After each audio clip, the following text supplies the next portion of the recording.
የኢየሱስን ጌትነት ኢየሱስ ብሎ ከቀፈረናው ቤተልሔም ከቤትሳይዳ የሆነ ነገር ኢየሱስን ተቆራርዶ ያብራል ይስተው እሱ ምን ፍቅርና ላይ ቆየ ወንድማችን ፈለገ ለምሳሌ መጽሐፍ ቅዱስ 66 ያጋንንት ነው ብሏል ቃል በቃል ቪዲዮ አለ በአሜሪካ ያለችው the largest Lutheran church ባሪ ተብላ የምትጠራው የአሜሪካ ሉተራን ቸርች since 1991 ግብረ ሰዶምነትን አጽድቃለች ያጸደቀችው ሰዎች በክርስቶስ ኢየሱስ ካመኑ በኋላ በቃ ምንም ነገር መስራት አይጠበቅም ምንም ቢሆኑ የዘላለም ሕይወትን ያገኛሉ የሚል ስውት ትምህርት የክርስትና መስራች ፈጻሚ ድል አድራጊ ፍጹም አድራጊ ኢየሱስ ነው መመለከተው ኢየሱስ ነው የተከተልኩት ኢየሱስ ነው ምናምን ተናግረኝ ማቀባኝ ዝርዝር ስለዛኛው ቤት ሃይማኖት ላውራ አላውራ ይወራ ነገር ጠፍቶ አለ ገድላት ይበርበሩ ሳቅጣጭ ኢየሱስ ላይ የተነገረው ጽዩፍ ዛሬም በያዳራቱ የሚተሻሹት በጣም ዘግናኝ መጽሐፍት አሉ ዲቴል ማላውራው ስለማልፈልግ የተሰቀለው ለመስበክ ስለመጣ ለዩቲዩብ ቻናላችን አዲስ ሆናችሁ ቻናላችንን ሰብስክራይብ በማድረግ በየጊዜው መለቃቸው ማህበራዊና መንፈሳዊ ጉዳዮች እንድትከታተሉ እንጋብዛለን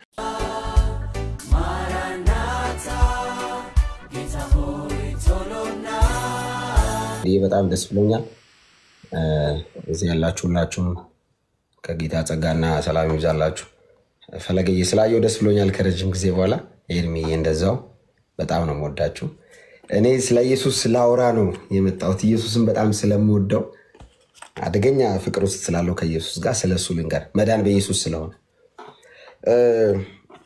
እንግዲህ እግዚአብሔር የዘላለም የማዳን እቅዱን በልጁ በኢየሱስ ክርስቶስ በኩል ነው የገለጠው እንደገና ሰዎች እንዲድኑ የተደረገበት አንዱ መንገድ ኢየሱስ ነው ከዚህ በኋላ እግዚአብሔር ለማዳን የሚልከው ምንም አይነት መልአክ ምንም አይነት መልእክት የለውም ኦሬዲ ኢየሱስ መጥቷል ሰዎች በክርስቶስ ኢየሱስ በመስቀል ሥራ በማመን ብቻ የዘላለም ድነት ያገኛሉ ኢየሱስ እንግዲህ ወልደ እግዚአብሔር ነው ከአባቱ ጋር ለዘላለም ማን በማይቀር ብርሃን ውስጥ አብሮ የሚኖር ነው እና መለኮትነቱ ላይ ስጋን ጨምሮ ነው ኤግዚስት ያደረገው ይሄንን ክርስትና ቤዝድ ያደረገው ኢየሱስ ላይ ነው ኢየሱስ ከሌለ ክርስትና የለም ባይዘው ቴዲ ክርስትና የሚለው አስተምሮም እምነትም የመጣው ኢየሱስ ስላለ ነው ከኢየሱስ ውጪ ምንም አይነት ክርስትና የለም በመጀመሪያ እንዲታሰብ ፈልጋለሁ እና ኢየሱስን ስለምወደው ስለ ኢየሱስ ላውራ መዳን በኢየሱስ ስለሆነ መጽሐፍ ሲናገር ዮሐንስ ወንጌል ምዕራፍ 3 ከቁጥር 16 ላይ እንደዚህ ይላል በእርሱ የሚያምን ሁሉ ይላል መጽሐፍ በእርሱ የሚያምን ሁሉ በማን በኢየሱስ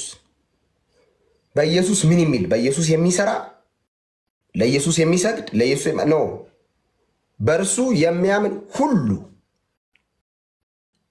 የዘላለም ሕይወት እንዲኖር እንጂ እንዳይጠፋ እግዚአብሔር አንድያ ልጁን እስኪሰጥ ድረስ ዓለሙን እንዲሁ ወዷልና ዓለሙን እግዚአብሔር እንዴት ወደደው ለምን ወደደው ለማዳን ወደደው ለማዳን የወደደው በማን ነው በልጁ በኢየሱስ ክርስቶስ የሚያምን ሁሉ የዘላለም ሕይወት አለው መጽሐፍ ከዚህ ነው የሚነሳው ስለዚህ እግዚአብሔር የማዳን እቅዱን የገለጠው በልጁ በኢየሱስ ክርስቶስ የመስቀል ሥራ በኩል በኢየሱስ የሚያምን የዘላለም ሕይወት አለው ማለት ነው እኔ አይደለም መጽሐፍ ነው ያለው እና በልጁ በኢየሱስ ክርስቶስ የሚያምን የዘላለም ሕይወት እንዲኖረው እግዚአብሔር ጌታችን ኢየሱስ ክርስቶስን ለመዳን መንገድ አድርጎ ምክንያት አድርጎ ሲልክልን ማረጋገጫው ምንድነው ከየት አንስተ ነው ይሄን ነገር የምታወራው እንዳልክ ዝም ብለ ነው የምታወራው አይ ማየውን ነገር ነው የምታወራው ካልከኝ መጽሐፍ ቅዱስ እንግዲህ ጌታችን ኢየሱስ ክርስቶስ ዮሐንስ ወንጌል ምዕራፍ 1 ላይ ቃል አስቀድሞ ቃል የነበረው እሱ ስጋን ለብሶ 14 ላይ ወረድ ስንል ስጋን ለብሶ በመካከላችን ተገኝቷል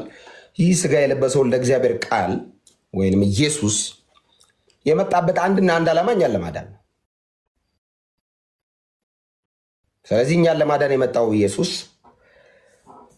እንግዲህ ለማዳን ዝም ብሎ ወዳችኋል ብሎ አይደለም ያዳነን ሁላችንም እንደምናውቀው የክርስትና መሰረት ምንድነው ትምህርት ላይ ሁላችንም እንደምናውቀው ኢየሱስ ክርስቶስ እንዲሁ ወዳችኋለሁ ብሎ አላዳነንም እንዲሁ ከቤተልሔም ከፍርናሆም ከፍርናሆም ቤትሳይዳ ከቤትሳይዳ ገሊላ ከገሊላ የሆነ አውራጃ በእግሩ ሄዶ እንዲሁ አይደለም ያዳነን ሞቶ ነው ያዳነን ቅዱሳን ክብር ለኢየሱስ ይሁን ሮሜ 4:4 ለሚሰራ እኔ አይደለም ጳውሎስ ነው ያለው ቴዲ ለሚሰራ እሺ ሪንግ ላይት ኢየሱስ አወራ እስቲ ተቆረጣትና ለሚሰራ ይላል እሺ ደሞዝ እንደ ዕዳ ነው እንጂ እንደ ጸጋ አይቆጠርለትም ነገር ግን እንደ ጸጋ አይቆጠርልና ነገር ግን ለማይሰራ ኃጢአተኛውንም በሚያጸድቅ ለማያምን ሰው እምነቱ ጽድቅ ሆኖ ይቆጠርለታል ለሚሰራ ምንድነው ደሞዝ ነው ስራው ለማያምን ጽድቁ ማመኑ ጽድቁ ነው ይቆጠርለታል መጽሐፍ ሲናገር ኤፌሶ ላይ በእርሱ ስራ ሁላችን ወደ አብ በአንድ መንፈስ መግባት አለንና አረ ጳውሎስ ያማል እንዴ ያልጾማል ይጾማል እንዴት ነው ተጠቅልለን የምንገባው በእርሱ ስራ አረ እባክህ ገዳም ሄደዋል በእርሱ ስራ አረ መከራቸውን በልተዋል እባክህ እንደው ለመዳን ብሎ መከራ ይከፈላሉ ተጠቅልለን ምንድነው ነው በእርሱ ስራ ሁላችን በአንድ መንፈስ ወደ አብ መግባት አለንና ኢየሱስ ክርስቶስ ብቻውን ለዘላለም ጌታ ነው እኔ ይሄንን ነገር ሳወራ ደስ ነው የሚለኝ ሮሜ 4:4 ልድገም ቅዱሳን ድገም ስላሉ ኢየሱስ ጌታ ነው ለሚሰራ ይላል ቀድሞ ወንድማችን ስራ ብሏል ኦኬ ስራ ምንድነው በወንጌላውያን አማኞች በእኛ ስራ ምንድነው መጽሐፍ የሚለው ነው እኛ አይደለም መጽሐፍ ነው ያለው ባይዘው ጴንጤነት ከዚህ መጽሐፍ ይመነጫል ጴንጤነት የሆኑ አባቶች ተሰብስበው አይደለም እዚህ መጽሐፍ ላይ ነው ያለው ከዚህ መጽሐፍ የሚበልጥ ምንም መጽሐፍ የለም እዚህ መጽሐፍ ላይ ተቃርኖ የተነሳ መጽሐፍ ማንኛውንም መጽሐፍ አንቀበልም ከዚህ መጽሐፍ ከሚተባበር ከሆነ እንቀበለዋለን ስለሚጠቅመን አንዳንድ ነገሮችን ለመዳን ግን እዚህ መጽሐፍ ላይ በቂ ዕውቀት አግኝተናል ኢየሱስ ጌታ ለሚሰራ ደሞዝ እንደዳ ነው ወንድማችን ፈለገ ለሚሰራ ስራ ለሚወዳው ደሞዝ እንደዳ ነው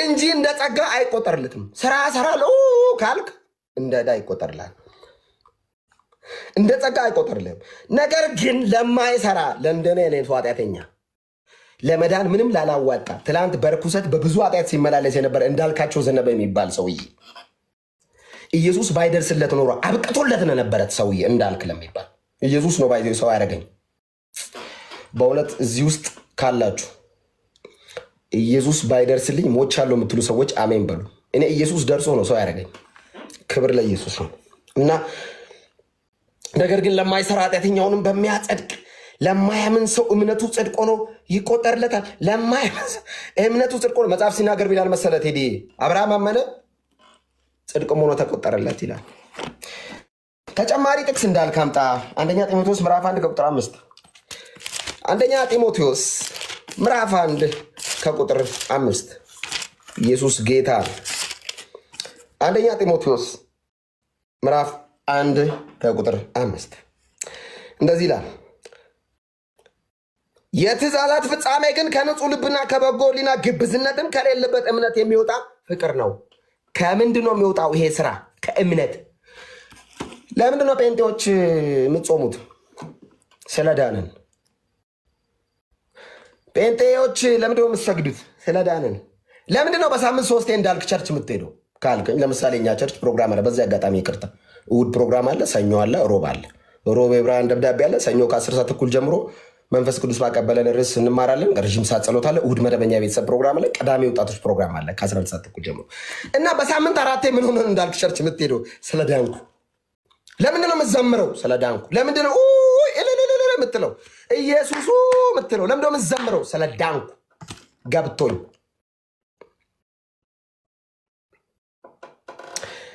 ይሄ ወንጌል ብርሃን ነው ቴዲዬ 2 ደቂቃ ብቻ አስጠኝ 2 ደቂቃ አንዳንድ ሰዎች ከሰሞኑ ነገር ጋር ተያይዞ አጭር ነገር ላወራ ኢየሱስ ጌታ ነው ካበዛው በጣም ይቅርታ 2 ደቂቃ ብቻ ሰሞኑን ቴዲዬ ካንተ ጋር በነበረኝ ቆይታ ወንጌል ብርሃን ነው ብያለሁ ታስታውሳለህ ያንተ ኢየሱስ ከሌላው በምን ይለያል ብለህ እኔ ጋር ብርሃን ነው ብያለሁ እና አንዳንድ ሰዎች በራልኝ አቶ በራልኝ ወይዘሮ በራ ብዙ ነገር እያላገጡ ነው እግዚአብሔር ብርሃን እንደሆነ ብዙ ሰው አላወቁ መጽሐፍ ሲናገር እግዚአብሔር ብርሃን ነው ለኛም በራልን ይላልና ብርሃን የሚለው አማርኛ ለሃይማኖተኛ ታውቃለህ ኢየሱስ ላይ ይዋሻል አይወደውም ኢየሱስን ኢትስ ኦኬ አንድ ቀን ሲበራላ እኔም ስለምጠላው ስለነበር ኢየሱስን በሃይማኖት ካባ ተሸፍኜ ይህንን ወንጌል የሚሰብኩትን ሳሳድ ስለከረምኩ እኔም በርቶልኝ ነው አባቴ ኢየሱስ ጌታ ነው ሲሉ አሜን አልልም ነበር እንዴት ከጴንጤያፍ ኢየሱስ ጌታ ነው ይባላል ብዬ ስቀውጥ ነበርኩ ሰው ነኝ ግን ብርሃን ነው እኔ ወንጌል ብርሃን ነው አይደለም ምንድነው ብርሃን ነው የምትለኝ እንዳልኩ 2 ደቂቃ በጣም አጠር አድርጌ ልናገር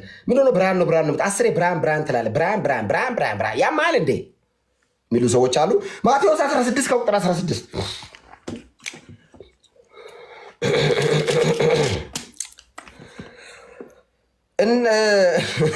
ኢየሱስ ኢየሱስን እኔ እኮ በጣም ነው እኔ እኮ ኢየሱስ ደስ ኢየሱስን ፊልጵዎስ ቂሳርያ ሀገር በደረሰ ጊዜ ከ13 ልጀምር ኢየሱስን ፊልጵዎስ ቂሳርያ ሀገር በደረሰ ጊዜ ደቀ መዛሙርቱ ሰዎችን የሰው ልጅ ማን እንደሆነ ይሉታል ብሎ ጠየቀ ኢየሱስ ደቀ መዛሙርቱን ፊልጵዎስ ቂሳርያ የሚባል ሀገር ወሰዳቸው ፊልጵዎስ ቂሳርያ ቴዲ የአሕዛብ ሀገር ነው እና የጣዖት ከተማ ነው ለምንድን ነው ኢየሱስ ጣዖት ከተማ የወሰደው ሰዎቹ አይሁዳውያን ናቸው እንሂድ ሲሉ ይከተሉታል በዚህ አጋጣሚ ወንጌል ለመስከር እና ይዟቸው ይሄዳል እና ይዟቸው ሄደና ከፍታ ተራራ ቦታ ላይ ነው ፊልጵዎስ ቂሳርያ የሚባለው ሰፈር ያ ተራራ መንደር ነው ክብር ለኢየሱስ ይዟቸው ሄደና ሰዎች የሰው ልጅ ማን ይሉታል አለ አሁን መረጃ ነው የጠየቀው ኢየሱስ የመጀመሪያው ጥያቄ ወንጌል ብርሃን ነው አይደለም አሁን እዚህ ጋር የምናወራው ጥያቄ ጠይቃቸው ሰዎች የሰው ልጅ ማን ይሉታል መረጃ ነገሩኝ ማን ነው የሚሉኝ እኔን እንግዲህ 3 ዓመት አብረን ቆይተናል አው እንግዲህ ይሄ መጽሐፍ ሲጻፍ የታሪክ ምሁራን እንደሚናገሩ ከሆነ ኢየሱስ ሊሰቀል ወደ 2 ወር ገደማ ይቀረዋል ጥቂት ጊዜ ነው የቀረው የመጨረሻ ጥያቄያቸው ነው የጠየቀው ኦሬዲ ተምረዋል የቴዎሎጂ ተማሪ ናቸው ኦሬዲ ከኢየሱስ አንደበት ተምረዋል ወንጌልን ከማንም አልሰሙ ከራሱ ከኢየሱስ አንደበት ነው የሰሙት እና ሊጠይቃቸው ፈለገ እና እኔን ማን ነው የሚሉት ስለ አንዳንዶቹ አይ ኤልያስ ይሉሃል ታምር ታበዛለህ ባር ላይ ተራመዳለህ ደረቅ ግንባር ላይ ትብትብ ላይ አፈር ታበጣለህ ኤልያስ ደግሞ ታምራዊ ነብይ ነው ፀሐይ እንትን ብሏል የኤልዛቤል ነቢያት አጥዋታ ታምራዊ ነገር ነው ታምር ታበዛለህ ኤልያስ አይ ኢየሩሳሌምን ባያ ጊዜ አልቀሳላው ኤርሚያስ ደግሞ አልቃሻው ነብይ ተብሏል እና ኤርሚያስ ይሉሃል አንዳንዶቹ ደግሞ መጥሞቆ ያንስ ይሉሃል ስለ ባፕቲዝም ታወራለህ ከዛ ከሕግ መምህር ከነበረው ሰውዬ ጋር ከዋና ከመንፈስ ካልተወለደ ብላ አውርታልና ዮሐንስ ይሉሃል አንዳንዶቹ ደግሞ ከነቢያት አንዱ ይሉሃል ሲሉ ይሄ መረጃ ነው ቴዲያዬ ይሄ ሰዎች ማን ይሉኛል ነው መረጃ ሁለተኛው ግን መረጃ አይደለም መገለጥ ነው ለምን በለኛ እናንተስ አለ ኢየሱስ ዞራልና አው እናንተው 3 ዓመት አብራችሁን ቆይታችኋል ታምር ሰረጋይታችኋል ሽባሳ ሰራመድ አይታችኋል አው የሞተ ሰጣዲታን አስነስቻለሁ አይታችኋል ደረግ ግንባር ላይ ይሄ ሁሉ ሰረጋ አብራችሁ ነበራችሁ አው እናንተ ማን ትሉኛላችሁ ትክክለኛ ጥያቄ ይሄ ነው ኢየሱስን ሃይማኖተኞች ማን ትሉታላችሁ በደንብ አዳምጡኝ ቀድም ፈለገ ሃይማኖት ሲል ሃይማኖት ሃይመነ ነው ትርጉሙ ትክክለኛው እምነት ማለት እንደሆነ የዘነበ ዘካርያስ ልጅ አልጠፋውም ሃይማኖት ማለት የግዕዝ ቃል ነው ትርጉም ሃይመነ ነው ሃይመነ አመነ ወይም እምነት ማለት ነው ትርጉሙ ወንድም ፈለገ እምነት ማለት እንደሆነ ሃይማኖት አልጠፋኝም እኔ የዘነበ ዘካርያስ ልጅ ግዕዝን ጠንቅቄ ነው ማቅ እሺ አንድ ጥያቄ ልጨርስ ቴዲ አጣጣሽ እና እምነት ማለት ሃይማኖት ነው ለምንድነው እንዳልክ ሃይማኖተኛ የምትኖ ካልከኝ ሃይማኖተኛ ኢየሱስን ይጠላዋል ስል በሃይማኖተኛ ካባ የተሰራ ከጀርባው የሚንቀሳቀስ ዲሞኒክ ስፒሪት አለ ይላል ለምን የማዳኑን ስራ ለኢየሱስ ብቻ ስለማይሰጥ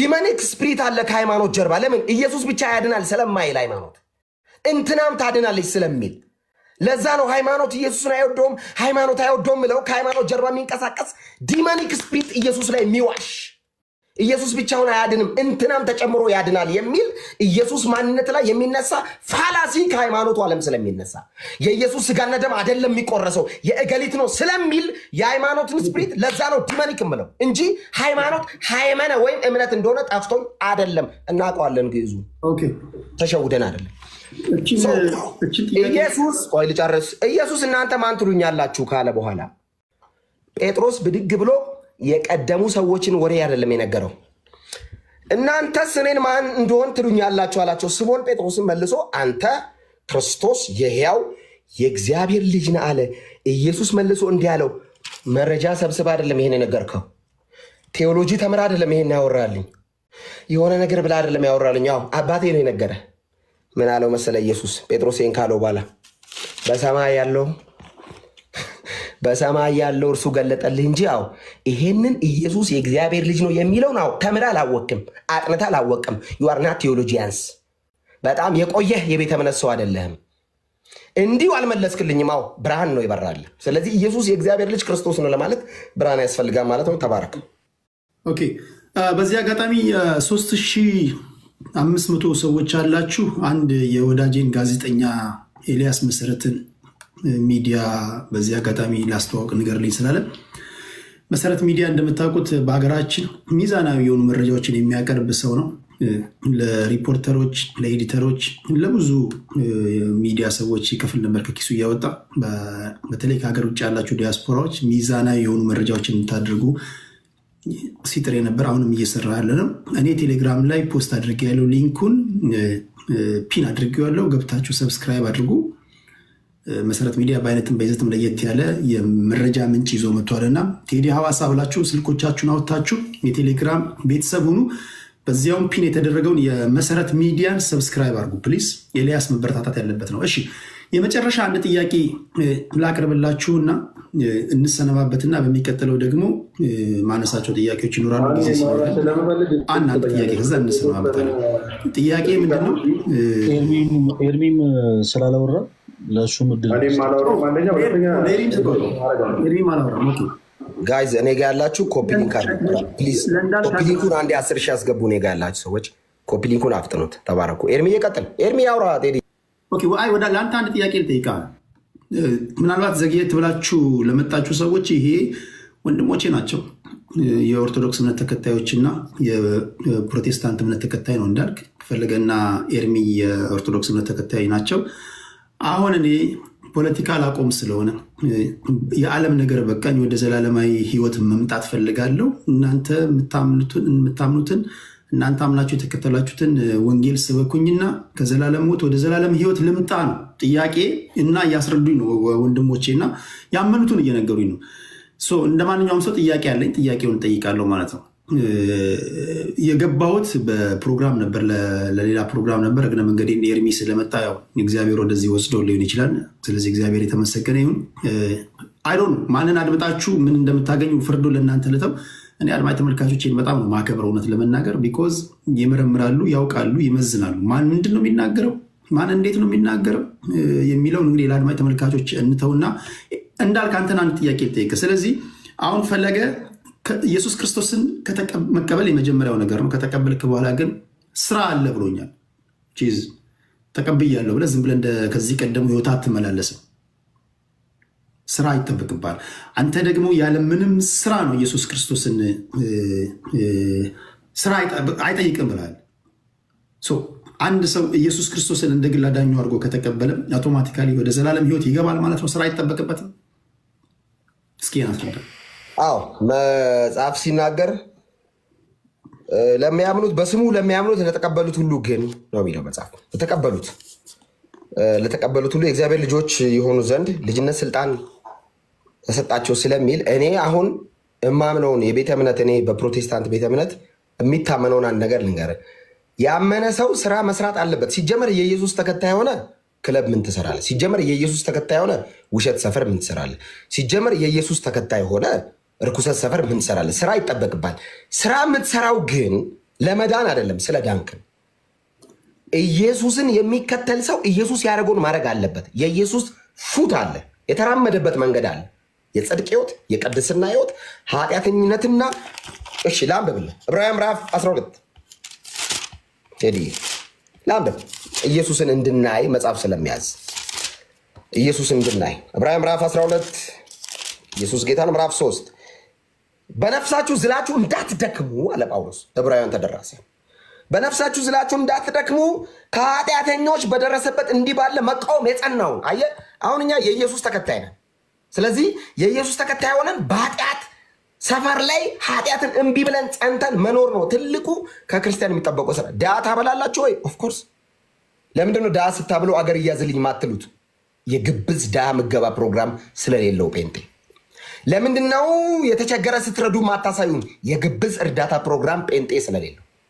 ለምንድነው ሰው ሐኪም ቤት ሄዳችሁ ስጠይቁ ቪዲዮ ማቀርጹት? ግብዞች ስላልሆነ። ታረጋላችሁ በደንብ። ለምን? በሰማያት የማይ አባታችን አለ፣ በስውር ስለሚከፍለን ነው ይሄን የምናደርገው እንጂ አንድም ጴንጤ መጣ ቅድስና የለም። ስለ ቅድስናማ ስለ ስራ እናውራ ከተባለማ ጴንጤ ነው የሚሰራው፣ ጴንጤ ነው የሚሰራው። ግን ስራ እንሰራለን ተብሎ አይኮፈስም። ስራ የምንሰራው የኢየሱስ ተከታይ ስለሆነ ነው። አሁን እንዳልክ ጥሩ ሆኖ ካየ ቴዲ የኢየሱስ ተከታይ ስለሆንኩ ነው። መጥፎ ሆኜ ካየስ የኔ ነው መጥፎነቱ። ምናልባት በኃጢአት ደክሜ ካየኝ መንገድ ላይ ቴዲ ስሳሳት ካየኝ እኔ ነኝ። ጥሩ ነገር ሳረግ ካየኝ በእኔ ውስጥ ያለው ኢየሱስ ነው ያንን የሚያደርገው። አንድ ጥያቄ አሁን ለምሳሌ መንፈሳዊ ዓለም ሳይገባቸው በዓለም ያሉ በጣም ማቃቸው በጣም ጥሩ ሰዎች አሉ።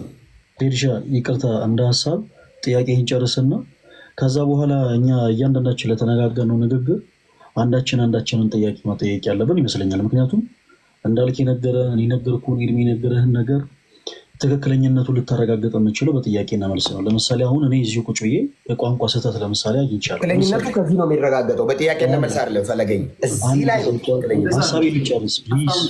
ፈለገኝ ወንድሜ ሐሳብ ነው እኔ ልወስን አይደለም ሐሳብ። አይ ፈለገኝ ቆይ አማርኛው አንተ ተጽዕኖ ፈጣሪ ስለሆንክ ነው። ለዛ ተጽዕኖ እንዳታደርግ እኔ ሚዩት አደረገው ችግር የለም። እኔ ሳወራ ተጽዕኖ ፈጣሪ ስለሆንክ ተጽዕኖ ፈጣሪው ፈለገ ትክክለኛነቱን ምንራረጋግጠው እዚህ መጽሐፍ ነው። እንዳልክ የሆነ ነገር ሁሉ አንዴ ቆይ አሁን አንዴ አይ እሱ ተጽዕኖ ፈጣሪ ስለሆነ እንትን እንዳይል ነው ስለምወደው ስለማውቀው። አሁን እኔ በዓለም ያሉ ፖለቲከኞችን ሳወያይ አካሄድ ከተባለ ጸጥ ይላሉ። እናንተ ደግሞ እነሱ በዓለም ያሉ ፖለቲከኞች እንደዚህ ሰላማዊ ከሆኑ እናንተማ በስንት ጥፍ መሆን አለባችሁ እኮ። ሐሳቡን ልጨርስ ሐሳቤን ልጨርስ። ይቅርታ እንዳልክ ተጽዕኖ ፈጣሪ ነው ምናምን ለሚለው እግዚአብሔር ይመስገን ተጽዕኖ ስለፈጠርኩበት ነው ይመስለኛል ያለው። እሺ ለጨዋታ ነው ያልኩት። እንደ ሐሳብ ምንድነው መሰረት ቴዲሻ ለምሳሌ ሶስት መሰረታዊ ነገሮችን ላንሳለ ለቀጣዩ። አሁን አንተ ልጅ ስታረግ ችግር የለውም። አሁን አንተም ብለን ስለሆነ የመጣ ነው ለስልክ ስታወያይ እነዚህ መሰረታዊ ነገሮች እንድትይዛቸው ነው። አንደኛ ኢየሱስ ክርስቶስ የሚለው ስም ሰዎችን ማብሸቂያ ስም አይደለም። ለምሳሌ እኔ አንተ እንድታምን ኢየሱስ የሚለውን ስም ስጠራ አንዳንድ ሃይማኖተኞች እንዲሉታል ይወልይ ማን ብዬ የሆነ ውዥብርብር አድርጌ ሳይሆን በቃ አሁን አንተ አይደለ የጠየቀው አንተ እንድትረዳ አድርጌ ነው መንገር ያለብኝ። ኢየሱስ የሚለው ስም ሰዎችን የምናበሽቅበት ሳይሆን ስሙን ጠርተን ሰዎችን የምናድንበት ስም ስለሆነ። ሲቀጥል ደግሞ ለምሳሌ እንዳልክ ግዕዝን ከኔ በላይ የሚያውቅ የለም ምናምን የሚሉ ሰዎችን ተናግሯል። አሁን ተናግሮኛ ጸጥ ምንል ከሆነ ማን ጠየቀው ከሆነ የነገረን ነገር እውነት ይሁን ውሸት አትለየው። ለምሳሌ እኔ ግዕዝ ቋንቋ በተወሰነ መልኩ እችላለሁ እንደ ግዕዝ እንዳልክ ምንችል አይመስለኝም። እና እንዳልክ እችላለሁ ብሎ ግን ሃይማኖትን የተረጎመበት መንገድ በጣም ስተት ስለሆነ እውነት ግዕዝ ያውቃል ወይ እንዳልክ ያንንም አሁን ሪፈር የሚያደርግልህን ነገር በአጠቃላይ አንተ ልታረጋግጥ የምትችለው ለእኛ እድል ሰጥተህን እኛ ስንጠይቀው ነው። ፕላስ ደግሞ ሌላኛው ሶስተኛው ሀሳብ ደግሞ አነሳው። ለምሳሌ እኔ አሁን የሆኑ ሀሳቦችን ስነግር የሆኑ ሰዎችን የግድ መተቸት ያለብኝ አይመስለኝም። ለምሳሌ ለግብዝነት የሆኑ አካላት እንጾማለን ይላሉ እኛ ግን አንልም በሚል መንፈስ እኮ ሰዎች ግብዝ ይሆኑ ነው ማለት ነው። እዚህ አሁን ለምሳሌ እንዳልክ አይ እኛ ግብዞች አይደለንም እኛ እኮ እንደዚህ ዝም ብለን ተደብቀን ነው እንጾም ማለት ኢን ሴንስ ኦሬዲ አሁን እየነገረን ነው እንደዛ ያደረገው እንደሆነ ይሄ ራሱ ግብዝነት ነው። ስለዚህ አንዳንድ አላስፈላጊ የሆኑ ቃላቶች ለጊዜው እንተዋቸውና እንደበሰለ ሰው በተሻለ መጠን ብናወራ አይኖ እንዳልክ አዲስ አማኝ ነው ከሱ በተሻለ መንገድ ፕሮቴስታንቲዝም የሚያብራሩ ሰዎች አሉ። በርግጥ ግን ቢሆንም ከተገኘ ይቀር እነዚህን አካሄዶች አክሮ ቢሄድ እሱ ስለፈለገ ስላልፈለገ ሳይሆን ወደንም ጠላንም የተናገርነው ንግግር ላይ እንዳልክ እኛን ይጠይቀናል። ወደደም ጠላም እኛም እሱን ጠይቋለን። ካልሆነ ግን ጥያቄ ባይቀበልም doesn't matter እኛ ራሳችን ጠይቀን ማስረጃዎችን እያወጣን እናሳያለን። ስለዚህ እሱ የተናገራቸው ሐሳቦች ላይ ሪስፖንስ እንድንሰጥ እድል ተሰጠናል ማለት ነው። ለምን ግዕዝም ጭምር ሲሳሳት ስላዩት ትምህርት ብቻ ሳይሆን ኮሜንት ላይ አንድ ሰው አስገባ ያላችሁ ነው ከእስልምና ወይም ደግሞ ለእንዳልክም ያላችሁ የመጡት በቤታቸው ነው። ሁሉም በራሳቸው ላይቭ ገብተው ነው አንድ ላይ ተሰበሰቡ እንጂ እኔ አይደለም ያስገባዋቸው። ስለዚህ ምናልባት አሁን ከዚህ በኋላ ብዙ መቆየት የሚችል አይመስለኝም። ነገር ግን ተነጋግረን ምን ማድረግ እንዳለብን እንለያያለን። ጆይን ማድረግ የምትፈልጉ ካላችሁ በራሳችሁ ላይቭ ገብታችሁ ካልሆነ እዚህ ሪኩዌስት ልካችሁ ማስገባችሁ አይነት አይደለም በገስት ስላልመጡ ማለት ነው። ኦኬ ለመጨረሻ ጊዜ አደራ የኤልያስ መሰረትን ቴዲ ሐዋሳ ቴሌግራም ላይ ገብታችሁ ሰብስክራይብ አድርጉ። የኤልያስ መሰረት የሚጽፈውን ዜና ሳታነቡ ምንም ማውራት አትችሉ። ይሄ ሀቅ ነው። አም ሶሪ በመንፈሳዊ ሰዎች ማለት ይሄን ነገር ስለተናገርኩኝ በተለይ ከሀገር ውጭ ያላችሁ ለማለት ያለው። እሺ እንዳልክ አንተ ልጠይቅ። ሌላው የመጨረሻ ግን አንድ እኔ አሁን መንፈሳዊ ሰዎች እኔ እንዳልኳችሁ ከእናንተ ወገን አይደለም ጥያቄ ስጠይቅ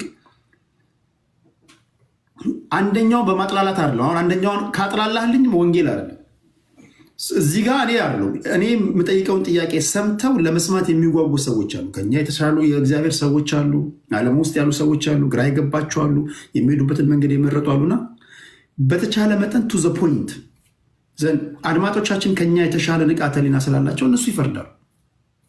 ያን ብታደርጉ ለማለት ያለው። ሌላ ሰው ግን ማስገባት አለብህ ካላችሁኝ አይ ዶንት ቲንክ ከዚህ በኋላ ረጅም ሰዓት መቆየት የሚችል አይመስለኝም። አራሱ በላይ ሌላ ሰው አያስገባም አይችልም። ኤርሚ አንድ ሀሳብ ልስጥ ከፈቀድክ ነው፣ ካልፈቀድክ አቆማል። እሺ ኤርሚዬም ተራውን እየጠበቀ ስላለ እንዲያወራም ስለተፈለገ ምናልባት ቅድም ከመነሻው በደንብ ሰዎች እንዲያስተውሉ ከተፈለገ ቅድም ቴዲ ሳውራ ከሰማይ ላውራ የገባሁት ስለምንድን ነው? ስለማን ነው ቴዲ? ስለ ኢየሱስ። የኔ ፖይንት የተሰቀለውን መስበክ ነው፣ የተሰቀለውን ኢየሱስ ማውራት ነው። ፈለገዬ ትክክል ነው ሀሳብ ያነሳው። እንዳልክ ያነሳው ሀሳብ ላይ ጥያቄን ጠይቅ፣ እናውራ። ኢትስ ኖርማል፣ ትክክል ነው። እኔ የገባሁት ስለ ኢየሱስ ልሰብክ፣ እሱ ኢየሱስ ላይ ጥያቄ ሊያነሳ ነው። ስለዚህ ኢየሱስ ላይ ጥያቄ ካለበት ትምህርት ላይ ነው ጥያቄ የኔ ትምህርት ላይ እንጂ ለአንተ ነው የኔ ትምህርት ስህተት የሆነው ፈለገዬ። ይህ ሚስ ሪፕሬዘንቲንግ ይባላል። ካጠፋው ይቅርታ እንደዚህ በሌላ ጊዜ ቀጠሮ ተቀጣጥረን እኔና ፈለገ እናውራ ስለ ኢየሱስ ደስ ነው። ወይ ደግሞ አንተ ወጥተህ ቴዲ እኔና ፈለገ ቁጭ ብለን ስለ ኢየሱስ እናውራ። አሁን እናውራ፣ ደስ ነው የሚለኝ ስለ ኢየሱስ በጣም በደስታ ነው የማወራው። እኔ ብዙ አልቆይም። አሁን እኔ አንድ ነገር ማድረግ ማትችሉ ከሆነ ወንድማማቾች ነን፣ እንለያያለን። እኔ የጠፋው በግ ነኝ። እናንተ የገባችሁን ወንጌል ላልገባው ሰው እንዴት ነው የምታስረዱት ነው ጥያቄው እኮ። የጎንዮሽ እኮ አስፈልገው። አንተ የገባህንና በደረስክበት ልክ ታስረዳኛለህ። ለምሳሌ ወደ ቀላል ጥያቄ ነው፣ የምድራችን ቀላል አማርኛ የተጠቀምኩት። ሰው ወደ ዘላለማዊ ህይወት ሊመጣ የሚችለው እንዴት ነው? የገባችሁን ወንጌል ንገሩኝ። እኔ በዓለም ያለው ሰው ይሄን ነው የምታደርጉልኝ እንጂ ፈለገን መናገር ፈለገ እሱ መናገር ግን ለእኔ ስታስረዳኝ የግድ ፈለገን አንደርስቲሜት ማድረግ የለበትም፣ እሱ አንተን ማድረግ የለበትም። ያለህበትን አንተ የተረዳኸውንና የገባህን ወንጌል ነው የምታስረዳኝ፣ ለእኔና ለእኔ መሰሎች ማለት ነው። ይሄ አይ ቲንክ ቀላል ይመስለኛል። አይዱዳት ያንን አድርጌዋለሁ በእኔ በኩል ቴዲ በረዳኝ መጠን መንፈስ ቅዱስ። ሌሎቹ ይስበኩ ስለ ኢየሱስ። ሁለቱ ወደ ኤርሚ ልምጣና እኔና ኤርሚ ቅድም ረጅምም ስላወራን ኤርሚ አይ ዶንት ቲንክ ከ8 ደቂቃ በላይ ይወስዳል ብዬ አላስብም። ኤርሚያችን ቀሪው ደቂቃ አንተ ነው። ኦኬ ቴንክ ዩ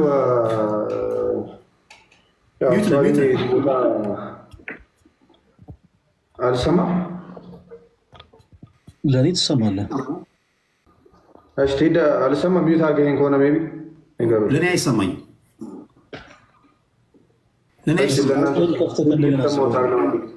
የስፒከር ምልክት ካለች ንካት በሉት እስኪ ለእናንተ የሚሰማ ቴዲ ምናልባት ኤርሚ ሚዩት አድርገው ከሆነ አንተ ጋር ሚዩት አድርገኸኝ ይሆናል። ቴዲ ክፈታት ንገሩት። የስፒከር ምልክት አለች ይሰማል? እሺ ወንድሜ ቴንክ ዩ። እሺ ደስ ብሎኛል ስለተገናኘን። አክቹዋሊ እኔ ይሄ ቦታ ብዙ አይመጠነኝም። እኔ ግን ያው አይመጠነኝም ስል ከምን አንጻር ነው? ከማደርገው ነገር አንጻር ከህይወቴ አንጻር አይመጠነኝም ይሄ ቦታ ወይም ስለ ጌታ ለማውራት። ግን እንደ ቸርነቱ እንግዲህ ጌታ ኢየሱስ ይህንን ቦታ ለእኔ ስለሰጠኝ ስሙ ይክበር። እንደ እግዚአብሔር ቸርነት እዚህ ጋር ስለሱ ላወራ ስለተገኘው ማለት ነው። ወይ ብዙ አላወራ፣ ለሌላ ጊዜ ወደ ደቂቃ ቢሰጥ ጥሩ ነው። ኤኒዌይስ ስለ ክርስትና ላወራና አንድ ደቂቃ ከዛ በኋላ እመጣበታለሁ ወደ ተነሱ ሀሳቦች፣ ከዛ ዘጋለሁ። የመጀመሪያው ነቢያት ጌታ ኢየሱስን ሁሉም ነቢያቶች ሰብከዋል። ሁሉም ነቢይ ሲመጣ ጌታ ኢየሱስን መስበክ ነው ዓላማው። በብሉይ ኪዳንም ያለ በአዲስ ኪዳንም ያለ ማለት ነው። ሐዋርያ ሲሰብክ ጌታ ኢየሱስን ሊሰብክ መጥቷል። ጌታ ኢየሱስም ሲናገር ምን ይላል? እናንተ በመጽሐፍት ሕይወት ያለ ይመስላችኋል፣ እነርሱም ስለ እኔ የሚመሰክሩ ናቸው ይላል። ስለዚህ ጌታ ኢየሱስ ክርስቶስ አስቀድሞ ተናገረ። እወለዳለሁ አለ፣ እሰቀላለሁ አለ በነቢያት አፍ። ከዛ በዮሐንስ ወንጌል ምዕራፍ 8 ላይ ለአይሁዳውያን አንተ ማነህ ብለው ሲጠይቁት እኔ ቀድሜ የተናገርኳችሁ ነኝ አላቸው። ስለዚህ ቀድሞ የተናገራቸው ጌታ ኢየሱስ ክርስቶስ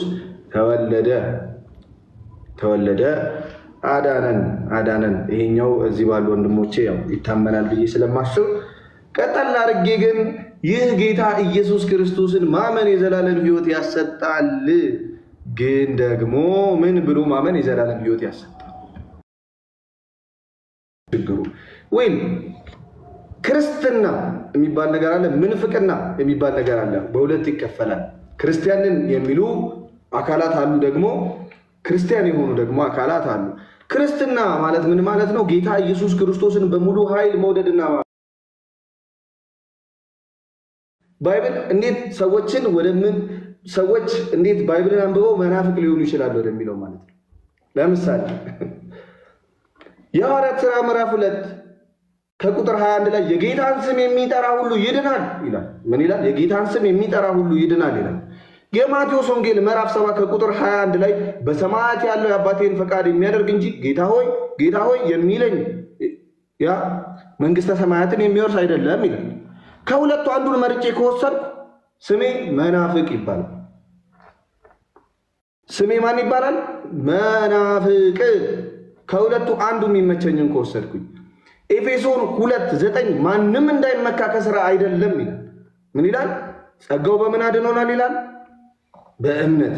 ማንም እንዳይመካ ከምን አይደለም ይላል? ከሥራ አይደለም ይላል።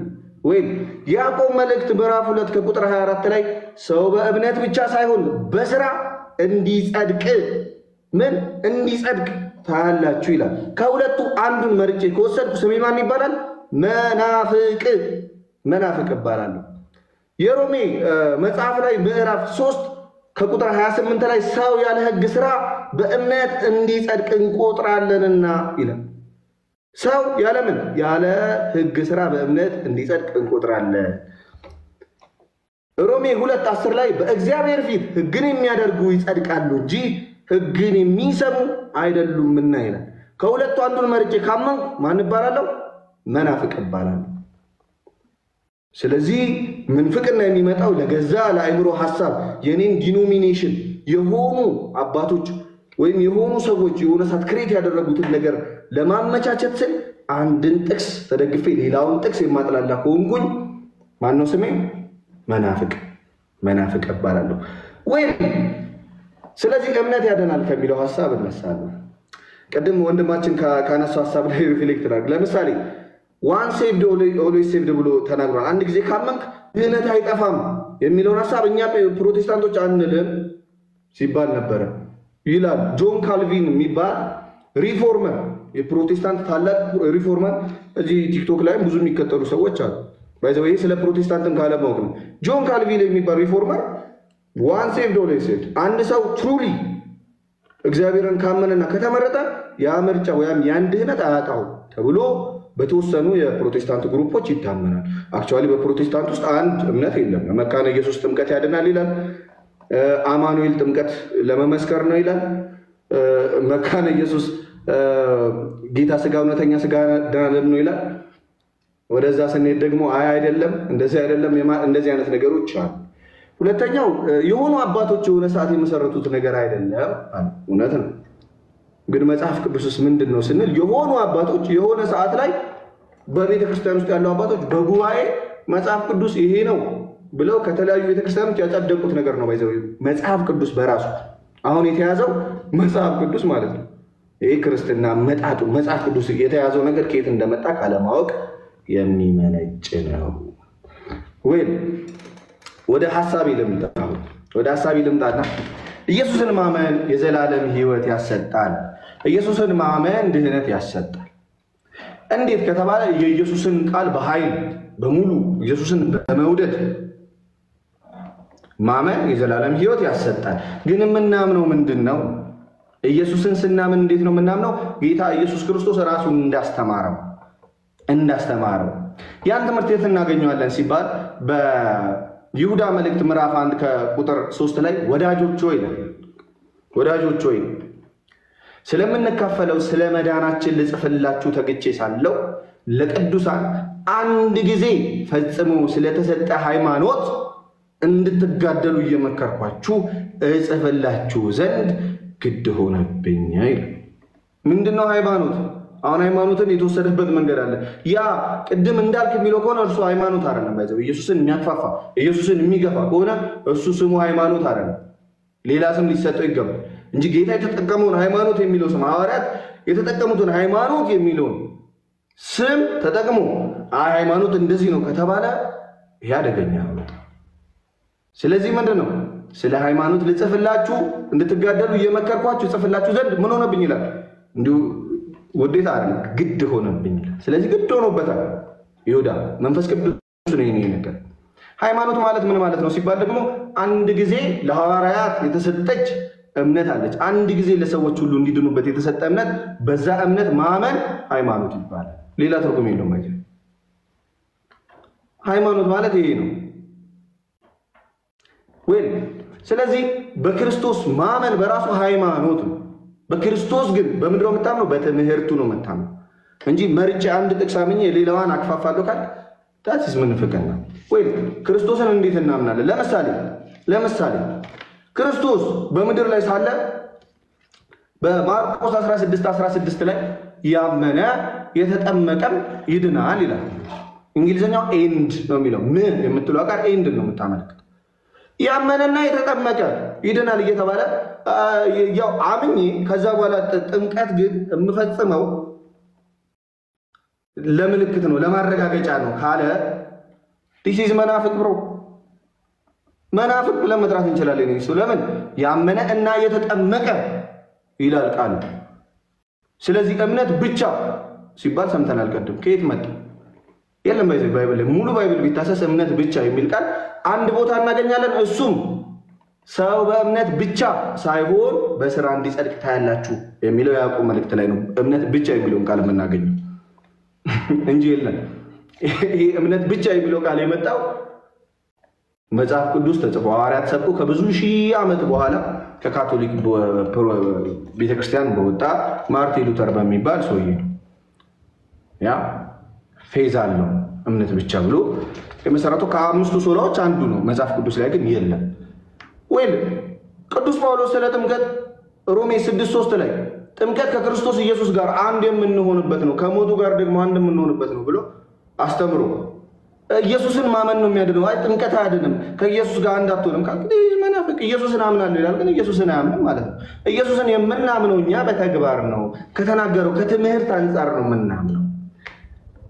አንደኛ ጴጥሮስ ምዕራፍ 3 ቁጥር 21 ላይ ይህም ውሃ ማለትም ጥምቀት ብሎ የኖህ ውሃን ጠርቶ ማለት ነው። በኖህ ጊዜ ዓለምን ሁሉ ያ ውሃ ጠፋና ንጹሑን ደግሞ የኖህን ቤተሰብ ለማን አቀረበ? ለእግዚአብሔር አቀረበ። የሱ ምሳሌ ሆኖ አሁን ያድናል እያለ አይ ጥምቀት አያድንም ግን ኢየሱስ ነው የሚያድነው። ኧረ በኢየሱስ ከየት መጣ ያስተምሩ? ይሄም ምን ይባላል? ኢየሱስን አለማመን ይባላል።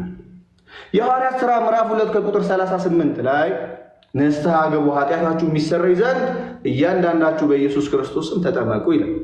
ጥምቀት ለኃጢአት ስርየት አይሆንም የሚል ሰው ከመጣ እንግዲያውስ ዌልካም። ስራ ያድናል ብዬ አልሰብኩም፣ እሱ ኢየሱስ ያድናል ብዬ ሰብኳለሁ። የትኛው ኢየሱስ? ጥምቀት ለኃጢአት ስርየት ይሆናል ብሎ በሐዋርያት በኩል የነገረኝ ያ ኢየሱስ ያድናል ብዬ ኢየሱስን ሊሰበክ ይገባዋል። ይህ ሰው ነው። የማርቆስ ወንጌል ምዕራፍ 14 ከቁጥር 22 እስከ 23 ስጋውን ይሄ ቂጣውን ቆርሶ ስጋዬ ነው ብሎ ደሙን ደግሞ ቀርቶ ደሜ ነው ብሎ አይ የኢየሱስ ክርስቶስ ስጋ እና ደም እንደዚሁ ነው እንጂ ስጋና ደሙ አይደለም ብሎ የሚያምን ሰው በምልጃ አመን በስራ ያድናል። በኢየሱስም አልለውም። ጌታ ኢየሱስን ተቀበል አንተና ቤተሰቦች ትድናላችሁ ብዬ እሰብኳለሁ። መሰበክ አለበት ኢየሱስን። ይሄ ሰው ኢየሱስን ስለማያውቀው ኢየሱስ ባይዘው ስም ሳይሆን ኢየሱስ ማለት ድርጊት ነው። ወይ እንዴት ሆነ ሲባል ኢየሱስ ክርስቶስ ኢየሱስ የተባለው ራሱ ምን ተብሎ ነው? መልአኩ መጥቶ ህዝቡን ከኃጢአት ያድናቸዋልና ማን ትለዋለህ አለ? ኢየሱስ ትለዋለህ። ኢየሱስ ማለት አዳኝ ስለሆነ ኢየሱስ አዳኝ ስለሆነ ነው ኢየሱስ የተባለው። ክርስቲያንም ክርስቲያን የሚባለው ክርስቶስ ያለውን ቃል ሐዋርያት የተናገሩትን ቃል በሞላ ሲቀበል ነው እንጂ ለሆነ ነገር የሚመቸውን ነገር እየመረጠ ሲወስድ እሱን ክርስቲያን ሳይሆን እኛ መናፍቅ እንለዋለን። ራሱን ግን ኦብቪየስሊ አርዮስም ክርስቲያን ነኝ እያለ ነው ራሱን የሚጠራ። ክርስቲያን እያለ ራሱን ይጠራል።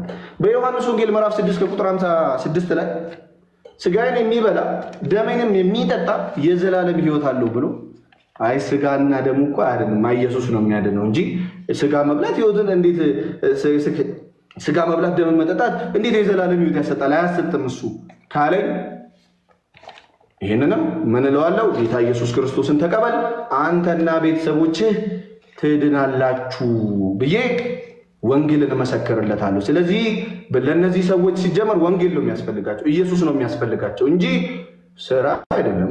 ስራ ማለት ምን እንደሆነ አሁን አሳያለሁ። ስራ ማለት ምን እንደሆነ ወይ አንድ ጥቅስ ልናገር። ሁለቱም ከጠቀሱት ጥቅሶች የኤፌሶን 2 ላይ ልጀምርና ልጨርስ። የመጨረሻ ሐሳብ ነው እንዳይራዘም። ኤፌሶን 2:8 እንግዲህ ቆርጦ ነው የሚነበበው ይሄ ጥቅስ። ብዙ ጊዜ ጸጋው በእምነት አድኗቸዋል። አሜን እላለሁ። እንደ ክርስቲያን ጸጋው በምን አድኖኛል? በእምነት አድኗቸዋል። ይህም የእግዚአብሔር ስጦታ ነው እንጂ ከእናንተ አይደለም። የእግዚአብሔር ስጦታ ነው እንጂ በእምነት ያዳናል ከኛ አይደለም። ኦብቪየስሊ ማንም እንዳይመካ ከሥራ አይደለም ይላል። ማንም እንዳይመካ ከሥራ አይደለም፣ ከሥራ አይደለም። እሺ የቱ ነው ግን ከሥራ ያለው? እኛ ፍጥረት ሆነንና እንመላለስበት ዘንድ እግዚአብሔር አስቀድሞ ያዘጋጀውን መልካሙን ሥራ ለማድረግ በክርስቶስ ኢየሱስ ተፈጠረ። ሰው ለመፈጠር፣ ሰው ከእግዚአብሔር ለመወለድ፣ ሰው ልጅ ለመሆን አንዳችም ሥራ አይሰራም። እንዲሁ ምን ያደርጋል? ክርስቶስን አምኖ በምን በኩል? ቅድም እንዳልነው ሮሜ 6:3 አንድ ለመሆን ምን ያደርጋል? ኢየሱስን ማመን ማለት ምን ማለት ነው? ይጠመቃል። በሚስጥራት በኩል ጌታ ኢየሱስ ክርስቶስን ይቀበላል። ለምን? እኛ ጌታን ስንቀበል እንዲሁ አይደለም ማለት ተቀብለናል በቃ እንደዛ አይደለም። እንደ ክርስቲያን እንደ ሐዋርያት እንጂ የሆነ ሰዓት እንደመጡ ሰዎች አይደለም። አሁን ችግሩ ምንድነው? ወንጌልን እንደ ሐዋርያት መረዳት አለ እና እንደሆኑ ግሩፖች መረዳት አለ። ስለዚህ ወንጌልን እንደሆኑ ግሩፖች ሳይሆን እንደ ሐዋርያት እኛ እንረዳለን። ስለዚህ ለመፈጠር አንድ ሰው መስራት አይጠበቅበትም። ሁለተኛው የያዕቆብ መልእክት ላይ አንድ የዳነ ሰው ግን በክርስቶስ ኢየሱስ የተፈጠረ ሰው እምነት ብቻ ነው የሚያድነው ስራ አይደለም ካለኝ ምን እለዋለሁ መሰለህ? ምን እለዋለሁ? አንተ ከንቱ ሰው እለዋለሁ። አንተ ከንቱ ሰው። ያዕቆብ መልእክት ምዕራፍ 2 ቁጥር 20 እምነት ከሥራ ተለይቶ የሞተ መሆኑን ልታውቅ ትወዳለህን? አባታችን አብርሃም ልጁ ይስሐቅን በመሠዊያው ላይ ባቀረበ ጊዜ በሥራ የጸደቀ አልነበረምን? እምነት ከሥራው ጋር አብሮ ያደርግ እንደነበረ በሥራም እምነት እንደተፈጸመ ትመለከታለህን? መጽሐፍ አብርሃም እግዚአብሔርን አመነ ጽድቅም ሆኖ ተቆጠረለት ያለው ተፈጸመ፣ የእግዚአብሔርም ወዳጅ ተባለ። ሰው በእምነት ብቻ ሳይሆን በሥራ እንዲጸድቅ ታያላችሁ እላለሁ። ማንም የዳነን ሰው አሁን ለምሳሌ ወንድማችንን መጥቶ እንዴት ልዳን ቢለኝ አይ ሰው በእምነት ብቻ ሳይሆን በሥራ እንዲጸድቅ ታያለህ አልለውም። እንዳልክ በፍጹም ልለው አልችልም። ለምን? ጌታ ኢየሱስ ክርስቶስን ተቀበል አንተና ቤተሰቦች ትድናላችሁ እላለሁ። ለምን? መላ ትምህርቱን መቀበል ስላለበት። ጌታ ኢየሱስን መቀበል ማለት ትምህርቱን መቀበል ስላለበት። ስለዚህ ድህነት ማለት የሚጀመር ሳይሆን የሚፈጸም ነው። ትይዳይ ብዙ ጊዜ ሰው ድህነትን የሆነች እንትን አድርጎ ስለሚቆጥራት ነው። ድህነት በምን ይጀምራል? ክርስቶስን አምነህ በሚስጥራት በኩል። ሚስጥራት ባይዘው ጥምቀት ለምሳሌ የሰው ስራ አይደለም። ቅዱስ ቁርባን የሰው ስራ አይደለም፣ ክርስቶስ በደሙ የሰጠን ነው። አንደኛ ጴጥሮስ ምዕራፍ 3 ከቁጥር 1 ጀምሮ ስታነበው ይህም በክርስቶስ ትንሣኤ ነው ይላል። ስለ ጥምቀት አዳኝነት ከተናገረው በኋላ ይህም በምነው? በክርስቶስ ትንሣኤ በደሙ የተሰጠን ነው። ፊልጵስዩስ 2:12 ላይ ዲና ፊልጵስዩስ 2:12 ላይ ስለዚህ ወዳጆች ሆይ ይላል። ይሄ ለዳኑ ሰዎች ነው። አሁን ለአንድ ክርስቲያን ወንድሜ እንዲህ ይለዋል። ስለዚህ ወዳጆች ሆይ ሁሉ ጊዜ እንደታዘዛችሁ በእናንተ ዘንድ በመኖሬ ብቻ ሳይሆን ይልቁን አሁን ስርቅ በፍርሃትና በመንቀጥቀጥ የራሳችሁን መዳን ፈጽሙ። ይሄ ለክርስቲያን ነው። ገና ግን ወደ ክርስትና ሲመጣ አንድ ሰው ምን ብሏል? ጸጋው በእምነት ያድናል። ስለዚህ እመን። ሲያምን ግን ሙሉን ማመን አለበት። ስለዚህ ያመኑ ሰዎች ድህነታቸውን ደግሞ የሚፈጽሙ ሰዎች ልክ ዕብራውያን ምዕራፍ 9 ከቁጥር 28 ላይ እንዲሁ ክርስቶስ የብዙዎችን ኃጢአት ሊሸከም አንድ ጊዜ ከተሰዋ በኋላ ያድናቸው ዘንድ ለሚጠባበቁት ሁለተኛ ጊዜ ያለ ኃጢአት ይታይላቸዋል። ይሰማል? ስለዚህ ምን ያደርጋሉ? ሰው ይድናል፣ ድህነቱን ይፈጽማል። ደግሞ ጌታ ኢየሱስ ክርስቶስ መምጫውን ይጠባበቃል። ድህነቱ ፍጹም እስኪሆን ድረስ ይሄ የሚበሰብሰው የማይበሰብሰውን እስኪለብስ ድረስ ያድነን ዘንድ ደግሞ እንጠባበቃለን። ከዛስ ሁለተኛ ጊዜ ያለ ኃጢአት ይታይልናል። ስለዚህ እኛ ክርስቲያኖች ድህነትን መጽሐፍ ቅዱስ በነገረን መንገድ እንቀበላለን እንጂ የሆኑ ሰዎች በፈጠሩት መንገድ አንቀበልም። ድህነት ማለት ይሄ ነው። ስለዚህ የምንናገረው ሰው ይወስናል ያልኩም ለዚህ ነው። ቅዱስ ለአንድ ክርስቲያን የምትሰብከው ወንጌል አለ፣ ለአይሁድ የምትሰብከው ወንጌል አለ፣ ለአሕዛብ የምትሰብከው ወንጌል አለ። ያ ወንጌል ጅማሬው ክርስቶስ ነው፣ ፍጻሜውም ክርስቶስ ነው። በጅማሬውና በፍጻሜው መካከል ግን ምን እናደርጋለን? ዝም ብሎ ጸጋው እንደዚህ ግብት ብሎ የክርስቶስ ጸጋ እንደ ማሽን የሚያደርገን አይደለም። ለምን? ቅድም ፈለገ እንዳለው ይቆረጣል። ዮሐንስ ወንጌል ምዕራፍ 15 ላይ እንዳለው ማለት ነው። ስለዚህ ምን የሚያደርገን ነው? ያ የክርስቶስ ጸጋ ራሱ የሚያሰራ ነው። አንድ ጥቅስ ብዬ በጣም የምወደውን ጥቅስ ልዝጋሽ። ቲቶ ምዕራፍ 2 ከቁጥር 11 ቅድም እንዳልክ ብሏታል። ሰዎችን ሁሉ የሚያድን የእግዚአብሔር ጸጋ ተገልጧል። ሰዎችን ሁሉ የሚያድን የእግዚአብሔር ጸጋ። አሁን ሰዎችን እንዴት ነው የሚያድነው የሚለውን እንጠይቅ እስኪ። አየው 12 ላይ በደንብ መነበብ አለበት። ሰዎችን ሁሉ የሚያድን የእግዚአብሔር ጸጋ ተገልጧልና ይህም ጸጋ አለ። ጸጋው ምንድነው? ኃጢአተኝነትንና ዓለማዊ ምኞትን ክደን የተባረከውን ተስፋችንን እርሱም የታላቁን የአምላካችንና የመድኃኒታችንን የኢየሱስ ክርስቶስን ክብር መገለጥ እየተጠበቀን ራሳችንን በመግዛትና በጽድቅ እግዚአብሔርን በመምሰል በአሁኑ ዘመን እንድንኖር ያስተምረናል። ይህ የሚያድነን ጸጋ ምን የሚያደርገን ነው? ራሳችንን በመግዛት በጽድቅ እግዚአብሔርን በመምሰል እንድንኖር ኃይል የሚሰጠን ነው። ያንን ኃይል ተቀብለ መልካም ፍሬ ካላፈራህበት ምን ትደረጋለህ ይላል ዮሐንስ ወንጌል ምዕራፍ 15 ቆረጣለህ ይላል። ስለዚህ ቤተክርስቲያን መጽሐፍ ቅዱስን በሙሉ ስለምትቀበለው እምነት ብቻ ብላ ታስተምረም እንደማርኩ ይላል። አንድ ጊዜ ሴቭ የተደረገ ሰው ሁሉ ጊዜ ሴቭ ነው በቃ አይጠፋም አትልም። እንደ ጆን ካልቪን እንደ ሐዋርያት ግን ድህነት የምትቀበሉት የምትወለዱበት ነው፣ ከዛ በኋላ የምትኖሩት ነው፣ ከዛ በኋላ ደግሞ የምትጠባበቁት ነው ብላ ቤተክርስቲያን ትሰብካለች። ድህነት እንደዚህ ነው እንጂ የውሸት ተስፋ አይደለም። ኦኬ የውሸት በቃ ትድናለህ እንደዚህ አድርግ ይሄ የውሸት ተስፋ ነው። ቴንክ ዩ እና እስኪ መጽሐፍ ቅዱስ ይዛሃል? ኦኬ ስትናገሩ ከያዝኳቸው ከመዘገብኳቸው ይህን ጥያቄ ታብራራልኛለህ? እስኪ አንተ ጥያቄ ስላልጠየኩ ወደ የሐዋርያት ሥራ 2:19 ምን ይላል?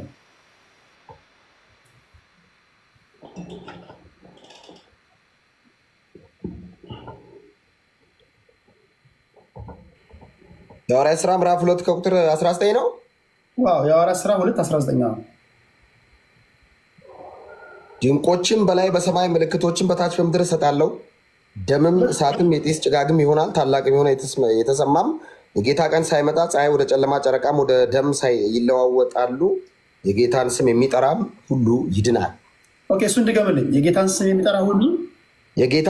የሚጠራ ሁሉ ይድናል። ኦኬ ሁለተኛ ወደ ጢሞቴዎስ ሰዎች 2:19 እስቲ አንብበልኝ። ስንተኛ ጢሞቴዎስ? ሁለተኛ ጢሞቴዎስ ስንት? 2:19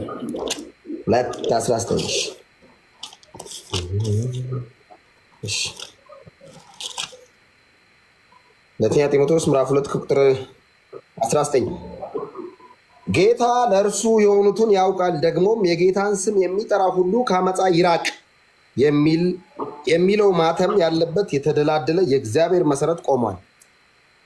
ኦኬ የጌታን ስም የሚጠራ ሁሉ ይድናል ይላል አይደል? የሐዋርያት ሥራ አክትስ ላይ። እዚህ ጋር ደግሞ ስትመጣ የጌታን ስም የሚጠራ ሁሉ ከአመፃ ሁሉ ይራቅ ይላል። አሁን ከአመፃ መራቅ አክሽን ነው፣ ተግባር ነው። አንተ የጌታን ስም የሚጠራ ሁሉ ይድናል ስራ አይጠበቅበትም ብላልና አንድ ሰው የጌታን ስም እየጠራ አሁን እነሱ ሲናገሩ ከዳንክ በኋላ ስራ አይጠበቅብሃል፣ እግዚአብሔር በፍርሃት ውስጥ መመላለስ አለ ብለው የተናገሩትን ሰምታል። ይሄን ነገር እንዴት ነው የምታስታርቀው? አንድ ሰው ጌታ ሆይ ስላለ ይገባል? አመፀኛ ሆኖ ሊገባ ይችላል? ስራ አይደለም ይሄ? እሺ ቀደም በደንብ አድርጌ የተናገርኩ ይመስለኛል። ቴዲ መጽሐፍ ሲናገር እንግዲህ መዳን በሌላ በማንም እንደሌለ ይናገራል። ሐዋርያት ሥራ 2:14 ላይ ሰዎች በጌታ በኢየሱስ ክርስቶስ አምነው ከዳኑ በኋላ ሲጀመር አመፃ ስራ ላይ ምንም መስራት መገኘት የለባቸው። የመጀመሪያው ጥያቄ ሰው በጌታ በኢየሱስ ካመነ በኋላ አመፃ ውስጥ ምን ይሰራል? ከኃጢአትና ቴዲ የጌታን ስም ስለጠራ በቃ ትድናለህ፣ በቃ ሁሉ ነገር አልቆልሃል ካልከኝ ያን ኤክስፔክት አድርጌ በመጣስ ነው። መጽሐፍ የሚለውን ነው የምነግርህ ቴዲ። መጽሐፍ መዳን በኢየሱስ ነው። በኢየሱስ በማመን የዘላለም ሕይወት ይገኛል። በኢየሱስ ማመን ምን ማለት ነው? በኢየሱስ ክርስቶስ የመስቀል ስራ በማመን የዘላለም ሕይወት ይገኛል። አለቀ። የመጀመሪያ በኢየሱስ ክርስቶስ ያመነ ሰው አመፃና እርኩሰት ሰፈር መገኘት የለበትም። ሁለተኛ ኢንኬዝ ከተገኘስ ኢንኬዝ ኃጢአት ከሰራስ ኢንኬዝ አንተ እንዳልከው ያመነ ሰው የዳነ ሰው ድንገት ኃጢአት ሰፈር ቢገኝስ ምንድነው ምርጫው? ምንድነው ተስፋው? ምንድነው መጨረሻው?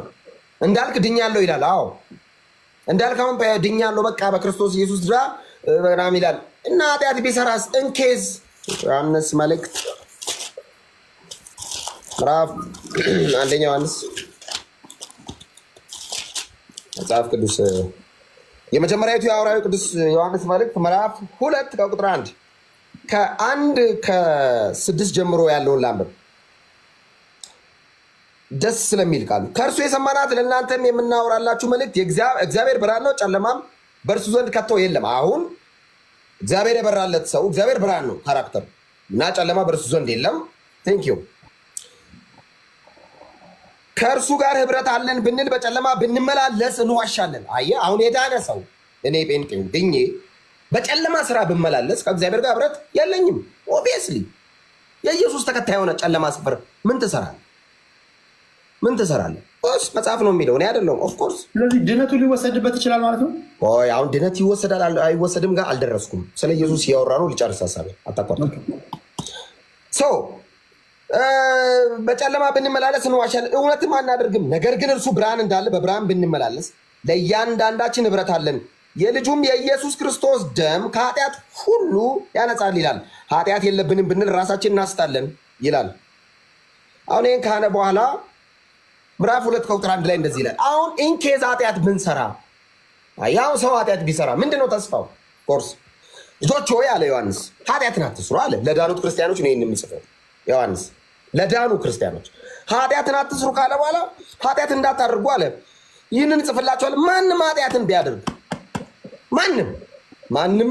ማንም በኢየሱስ ያመነም ኃጢአትን ቢያደርግ በኢየሱስ ያመነ ኃጢአትን ቢያደርግ ከአብ ዘንድ ጠበቃ አለን፣ እርሱም ጻድቅ የሆነ ኢየሱስ ክርስቶስ ነው። እርሱም የኃጢአታችን ማስተሰሪያ ነው፣ ለኃጢአታችንም ብቻ አይደለም ነገር ግን ለዓለም ሁሉ ኃጢአት እንጂ። አየህ እንዳልክ ጴንጤናው ድኛለሁ ብለሃል። አዎ ኃጢአት ትሰራለህ። ሲጀመር ኃጢአት ሰፈር ምን ሰራለህ? መጽሐፍ ሲናገር ከእግዚአብሔር የተወለደ አሜን ነው። ከእግዚአብሔር የተወለደ ኃጢአትን አያደርግም ነው የሚለው። ኢንኬዝ ካደረገስ በአብ ዘንድ ጠበቃ አለ። ላለማድረግ ምን ያደርግ? ጸጋው ያግዘዋል። ቅድም ኤርሚም የጠቀሰው እኔም ቀድሜ የጠቀስኩት ቲቶ ላይ የተገለጠው የእግዚአብሔር ጸጋ አለ። ይህ ጸጋ ኃጢአተኝነትና እርኩሰትና ዓለማዊ ምኞትን ክደን እርሱን በመምሰል ህይወት እንድንመላለስ ያግዘናል። ይህ ጸጋ አሁን ብዙ ሰው ቴዲ ብዙ ሰው የሚያስበው ድነቱ ላይ አይደለም፣ በቅድስና መኖሩ ላይ አይደለም። ኃጢአት ብሰራስ ምን አመጣው? ማን ጠየቀ? መች ጠየቅኩ? እኔ በኢየሱስ አምነ ድናል ስል ያለ ድነት ይወሰዳል አይወሰድም አልጠየቅኩም። መጀመሪያ አምነ ድናል ወይ ነው፣ በዚህ እውነት ትቆያለህ ወይ ነው። እስቲ እንቆይ እዚህ ላይ። አሁን ይወሰዳል አይወሰድም፣ ይነጠቃል አይነጠቅም አልጠየቅኩም። ቆይ ድነቱ ላይ ለምንድነው ስለመነጠቁ የምታወራው? ለምንድነው ስጋት የሚገባ? በጣም ስጋት ከገባ ንስሐ አለ። ኃጢአት ከወደክ ዝሙት ከሰራ በዚህ ዓለም ርኩሰት ውስጥ ከወደክ ድንገት ንስሐ አለ። አስቀድመ ግን መዳን ላይ ፎከስ አድርግ። ከእግዚአብሔር የተወለደ ኃጢአትን አያደርግም ይላል። ኃጢአት ሰፈር አትገኝ። እንዴት ላድርግ? ጸጋው ያግዛል። እንዳልክ እንዴት ነው ባለፈው 1 ዓመት ከ5 ወር በዘፈን ቪዲዮ ያልሰራው ዘፈን ሰፈር ያልተገኘው? ጸጋው አግዞኝ። ትችላለህ ወይ? በራስህ አልችልም። አቅም ነበረ የለኝም። አንተ እኮ የሆነ ነገር ሳታደርግ መዋል አትችልም ነበር። ኦፍኮርስ ኃጢአት እኮ ያንተ የውሃ ነገር ነበር። ኦፍኮርስ ነበር። አየህ ችለ ነው አልቻልኩም አስችሎኝ ነው። አንተ ብቁ ሆነ ነው ብቁኛ አይደለም አብቅቶኝ ነው። ማን ነው ያገዘ? ጸጋው። ቲቶ ላይ እንዳልኩ ይህ ጸጋ ኃጢአተኝነትና ርኩሰትን ያስክዳል። ስለዚህ ፎከስ ማድረግ ያለበት ሰው መዳኑ ላይ እንቆይ። ይወሰዳል አይወሰድም ላይ ምን አስኬደ? የኔ አባት የኔ ወዳጅ በደንብ ስማኝ። ድነት ላይ ቆይ። ይወሰዳል አይወሰድም። ለምንድነው መወሰድ? ለምንድነው የምትሰጋው? በኢየሱስ ላይ ተማምነ ቆይ። ለምንድነው ስለመወሰድ የምታስበው? ቴዲ እንዳልከው ነው። ኦፍኮርስ ልክ ነው። ሁለቱም ጥቅሶች ልክ ናቸው። መጽሐፍ ቅዱስ ኢረርለስ ነው፣ ሮንግለስ ነው፣ ፐርፌክት ነው። መጽሐፍ ቅዱስ ስህተት አልባ ነው። እንደ መጽሐፍ ቅዱስ አይነት ፍጹም መጽሐፍ የለም። እንደዚህ መጽሐፍ አይነት ፐርፌክት የለም። እዚህ መጽሐፍ ላይ አንጨምርም አንቀንስም። እዚህ መጽሐፍ ላይ ተሰብስበህ ቀንሳለሁ ያልከው ቀን ከህይወት ትቀንሳለህ። እጨምራለሁ ያልከው ቀን የምድር ማዕት ነው የሚጨመርብህ። በቂ ነው የመጽሐፍ። እዚህ መጽሐፍ ላይ ከተጠቀሰው እውነት ውጭ የምናወራላችሁ ነገር የለም። እዚህ መጽሐፍ ላይ ኢየሱስ ጌታ እንደሆነ ብቻ ነው የሚናገረው። አለቀ። መዳን በኢየሱስ ብቻ እንደሆነ የሚናገረው። አለቀ። ለምንድን ነው ሌላ ነገር ማትጨምረው ቴዲ ካልከኝ አልጨምርም። ለምን? መጽሐፉ ስለማይጨምር። በጣም ብዙ ጊዜ የሚነሳ ጥያቄ አለ። ድኛለሁ ትላላችሁ እናንተ ጴንጤዎች። በጣም ነው እንደዚህ የምትሆኑት። በራልኝ ትላለ። ኦፍኮርስ ድኛለሁ። ኃጢአት ብሰራስ ማን ጠየቀ? እኔ ስለ ኃጢአት መስራት መች ጠየቁ? ስለ መዳኔ ያወራሁ። ብሰራስ የአንድ አመፀኛ ጥያቄ ነው ይሄ። የአንድ በኃጢአት ዓለም የሚመላለስ የግብዝ ጥያቄ ነው። ኃጢአት ብሰራስ መች ጠየቁ? እኔ በኃጢአት መች ተመላለሱ? ጌታ እያገዘኝ ነው። ኢየሱስ ጌታ ነው። አየህ፣ የልጁ የኢየሱስ ክርስቶስ ደም ቴዲ ከኃጢአት ሁሉ ያነጻል። እኔ ያላልኩ መጽሐፍ ነው። ምንም ኃጢአት ብሰራ የኢየሱስን ደም የሚያክል የኢየሱስን ደም አሸንፎ የሚሄድ ኃጢአት የለም። የኢየሱስን ደም አልፎ ሊያስቀጣ የሚችል ኃጢአት የለም። አጭርና 1 ደቂቃ 60 ሰከንድ ብቻ። አንዳንድ ሰዎች ኮመን የሚያነሱት ጥያቄ አለ። መንፈስ ቅዱስን የሰደበ ኃጢአቱ አይሰረይም ይላሉ አንዳንድ ሰዎች። ቴዲ በቀደም ተናግሬያለሁ ለአንተ። መንፈስ ቅዱስን መስደብ ምን ማለት ነው? መንፈስ ቅዱስ እንዲህ ነህ ማለት አይደለም። ሰው በጤና አማሮ መቼስ በኖርማል አምሮ መንፈስ ቅዱስን አፋውቶ እንዲህ ነህ አይለውም ሰው ካላበደ በስተቀር። መንፈስ ቅዱስን መስደብ እንዳልክ ምን ማለት ነው? አጭርና ግልጽ ጥያቄ። መንፈስ ቅዱስን መስደብ ማለት የክርስቶስ ኢየሱስ ሕያውና እውነተኛ ምስክር የሆነውን መንፈስ ቅዱስን መስደብ ማለት መንፈስ ቅዱስ ነው አንድን ሰው ኢየሱስ ጌታ ነው የሚያስብለው። መጽሐፍ ሲናገር ሰው በመንፈስ ካልሆነ በስተቀር ኢየሱስ ጌታ ነው ማለት አይችልም። የሆነ ጴንጤ መንገድ ላይ ኢየሱስ ጌታ ነው እያለ አይደለም ካልከው መንፈስ ቅዱስን ውሸታም ነው እያልከው ነው። መንፈስ ቅዱስን ውሸታም ነው ማለት ደግሞ የማይሰረይ ኃጢአት ነው። ለምን? በኢየሱስ ክርስቶስ ጌትነት ካላመንክ በስተቀር የዘላለም ሕይወት የለም። ወይ ማመን ወይ መግደል። አለቅ። ኢየሱስን ካመንክ የዘላለም ሕይወት አለ። ካላመንክ ትጎላለህ ከዘላለም። በኢየሱስ የመስቀል ስራ ብቻ አምነ የዘላለም ሕይወት ካላገኘ ኢየሱስ ብቻ በቂ ነው ያላልክ ቀን ሲኦል ላይ ያልክ ቀን ገነት ነው። እኔ አይደለሁም መጽሐፉ ነው ያለው። ማንኛውም የሃይማኖት ቴዎሎጂያን ይምጣ እዚህ ትምህርት ላይ ፋላሲ ይዞ ከመጣ ከዚህ መጽሐፍ ውጭ ሌላ ነገር ሊያወራ ከፈለገ this guy is wrong አንቀበለው። መጽሐፍ ሲናገር ጳውሎስ ለገላትያ ሰዎች የተናገረው ይሄንን ነው። እኛ ከሰበክንላችሁ ወንጌል ውጭ ምንድነው ጳውሎስ የሰበከው? ውጭ በወንጌል ጸጋው በእምነት አድናችኋል አለ። ማንም ከሥራ እንዳይሆን አለ። ማንም እንዳይመካ ከሥራው አይደለም አለ። ከዚህ ከተሰበከው ከኢየሱስ ክርስቶስ የመስቀል ስራ ውጭ ሌላ ነገር የሆነ ሰው መጥቶ ሊያወራ ቢሞክር ኢየሱስ ማለት እኮ ብሎ ሊያሻሽል እዚህ ወንጌል ላይ ተጨማሪ ነገር ሊያወራል ቢሞክር ይረገም። ግሪኩም እንደሚል ታውቃለህ? አናቴማ ይላል። አናቴማ ማለት ሰይጣን በተጣለበት በዚያ ይውደቅ ማለት ነው። ተወድቃለህ ማለት እንረግማለን። ስለዚህ ኢየሱስ ክርስቶስ ብቻ ያድናል ብሎ መቀበል የዘላለም ሕይወት ያስገኛል። ኤልሚ እንዳለው ሃይማኖት፣ ስራ፣ የቀደሙ አባቶች ምንፍቅና አልጠየቅነውም። ስለ ምንፍቅና ወንድማችንን እኔ ስለ ኢየሱስ ያወራል ብዬ ስጠብቅ እሱ ስለ መናፍቅ ስለ እንትን ስለ ምናምን ያው እኔ ኢየሱስ ብሎ ይሰብካል ብዬ በእውነት በጉጉት እየጠበቅኩ ነበር። ይሄን በጣም ስለምወደው በቃ ኢየሱስ ብሎ በጉጉት የኢየሱስን ጌትነት ኢየሱስ ብሎ ከቀፍርናሆም ቤተልሔም ከቤት ሳይዳ የሆነ ነገር ኢየሱስን ተኮራርጎ ያወራል ብዬ ስጠብቅ እሱ ምንፍቅናው ላይ ቆየ እና ምንፍቅና ላይ ሰዎች ለመዳን ምን ማድረግ አለባቸው የሚለውን ሐሳብ ነው ያነሳ ነው። ስለዚህ ለቴሪሻ እንዳልነው ባጭሩ ቅድም ሲነሳ ከነበረ አንድ የመጽሐፍ ቅዱስ ክፍል ይነሳ ኤፌሶን ምዕራፍ 2 ከቁጥር 8 ላይ እጅግ በጣም ደስ የሚል የተወደደ ቃል አለ። ያም ቃል ደግሞ እንደዚህ ይላል፣ ጸጋው በእምነት አድናችኋልና ይህም የእግዚአብሔር ስጦታ ነው እንጂ ከእናንተ አይደለም እና ማንም እንዳይመካ ከምን አይደለም ይላል? ከሥራ አይደለም። ቴሪሻ ቅድም ደጋግመን እንዳልነው የክርስትና ሕይወት የሚጀመረው በመዳን ነው። በመዳን በክርስቶስ ኢየሱስ በማመን እዚህ ክፍል ላይ እንደተነገረው ሰዎች ምንም አይነት ስራ ሰርቶ አይደለም ክርስቶስ ኢየሱስ ወደዚህ ምድር የመጣው። ቅዱስ ዮሐንስ በወንጌሉ እግዚአብሔር የሰው ልጅ እግዚአብሔር አንድያ ልጁን እስኪሰጥ ድረስ ዓለምን እንዲሁ ወዷልና ብሎ እንደተናገረ እንዲሁን የወደደን የአምላካችን እግዚአብሔር ጸጋ ይሄ ነው። ጸጋው ያዳነን በእምነት ነው። እኛ ምንም አይነት በጎ ምግባር ኖሮን አይደለም ክርስቶስ ወደዚህ ምድር የመጣው። ጌታችን ኢየሱስ ክርስቶስ በቀራንዮ መስቀል የተሰቀለው ስጋውን የቆረሰው ደሙን ያፈሰሰው እኛ ምንም አይነት በጎ ምግባር ኖሮን ምንም አይነት ይሄ የሚያኮራ ማንነቱ ኖሮን ሳይሆን እንዲሁ በጸጋው ስለዚህ ሰዎች በክርስቶስ ኢየሱስ በማመን ኦኬ ይድናሉ። የክርስትና ሕይወት የሚጀምረው በመዳን ነው ብለናል። ከዛ በኋላ ግን ቅድም አንድ ሐሳብ አንስተናል። ብዙ ጊዜ ሰዎች ስለሚታለሉ አሁን ይሄ በጣም አስፈላጊ ነው አሁን ላይ ግድ ሰዎች ያርጉት እያለን አይደለም። ሰው በክርስቶስ ኢየሱስ ካመነ በኋላ ግን የግድ በበጎ ስራ መጽናት አለበት። ለምን አለን?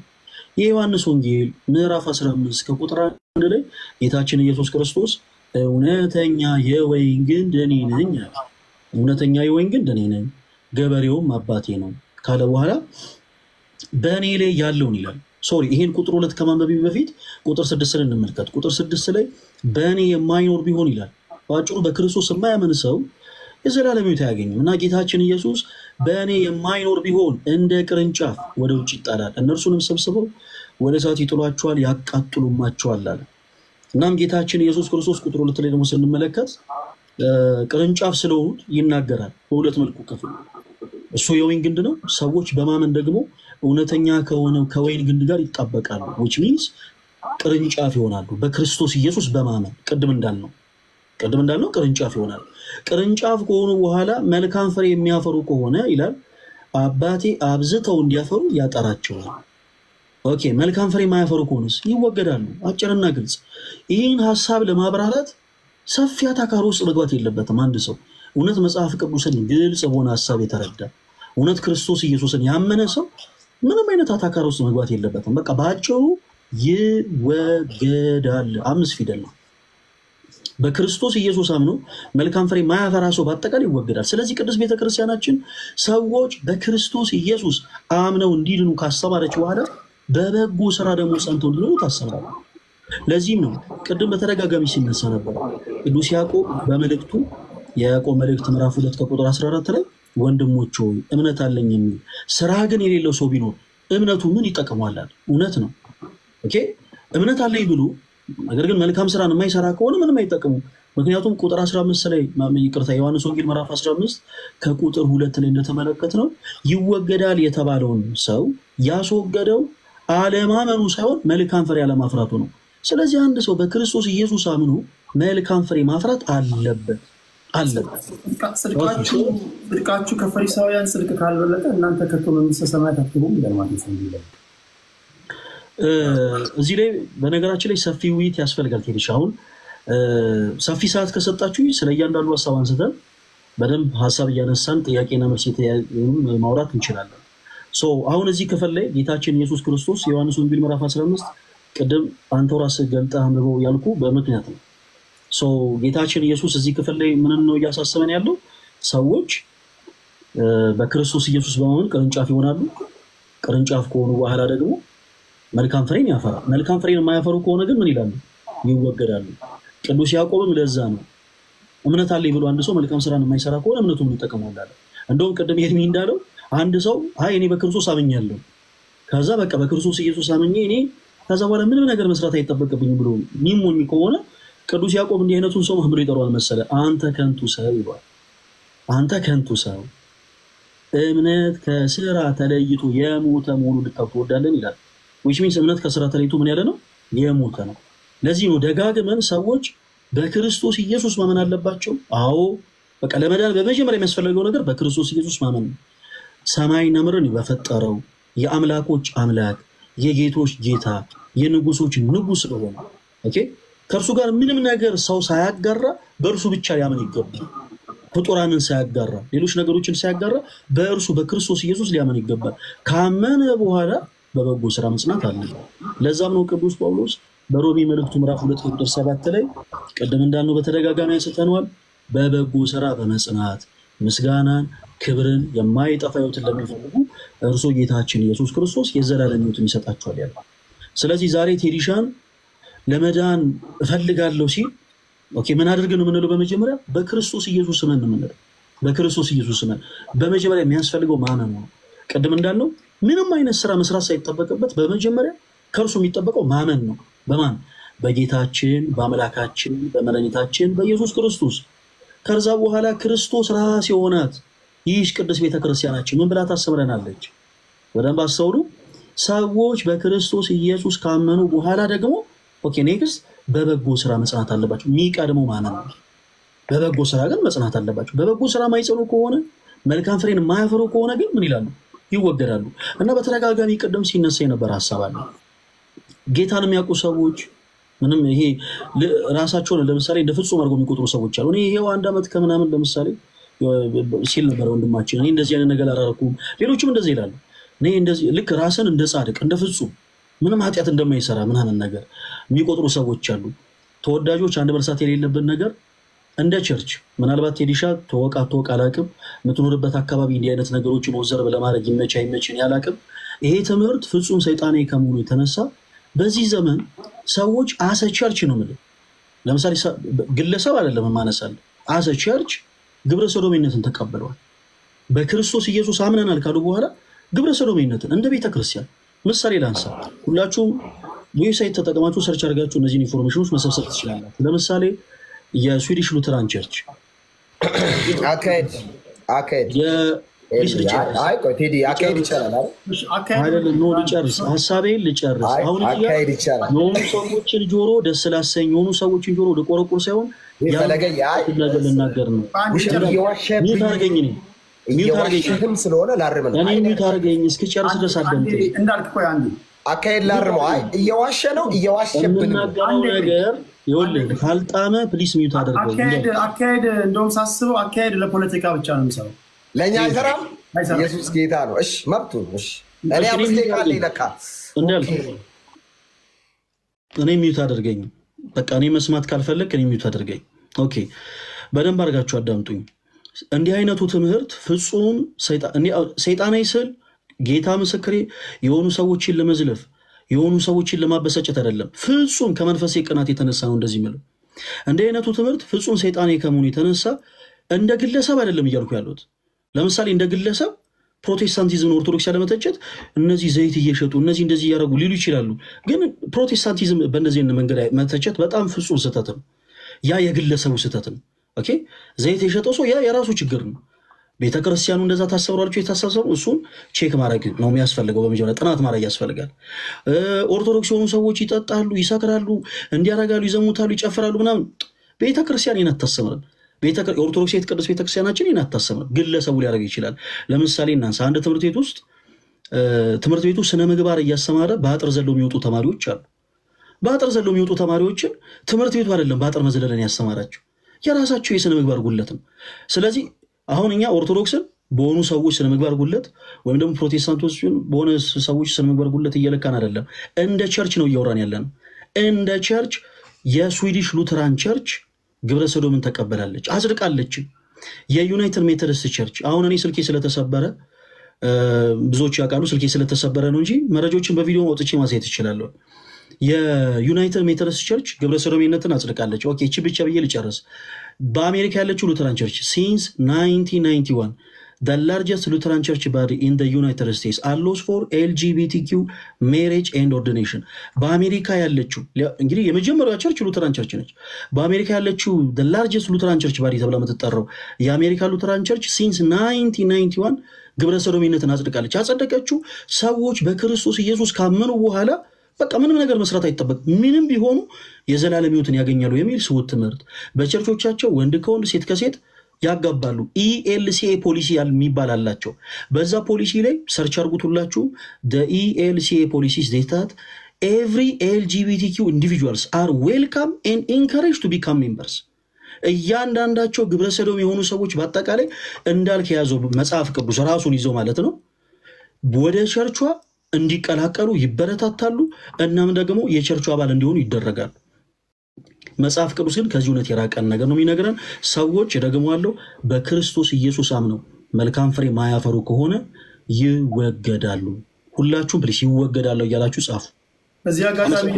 በዚህ አጋጣሚ ኢትዮጵያ ውስጥ የግብረ ሰዶም ተግባር በሕግ ሊጸድቅ ሲል አንዳንድ የመንፈሳዊ ሰዎች እንደ ፖለቲካውን ጋር ባርገ በዚህ ጉዳይ የግንዛቤ ማስጨበጫ ቢሰጥበት ብሎ አናግረው ነበርና በመጀመሪያ ከፊት ለፊት ቀድማ መግለጫ ወጣችው የኢትዮጵያ ኦርቶዶክስ ተዋሕዶ ቤተክርስቲያን ናት።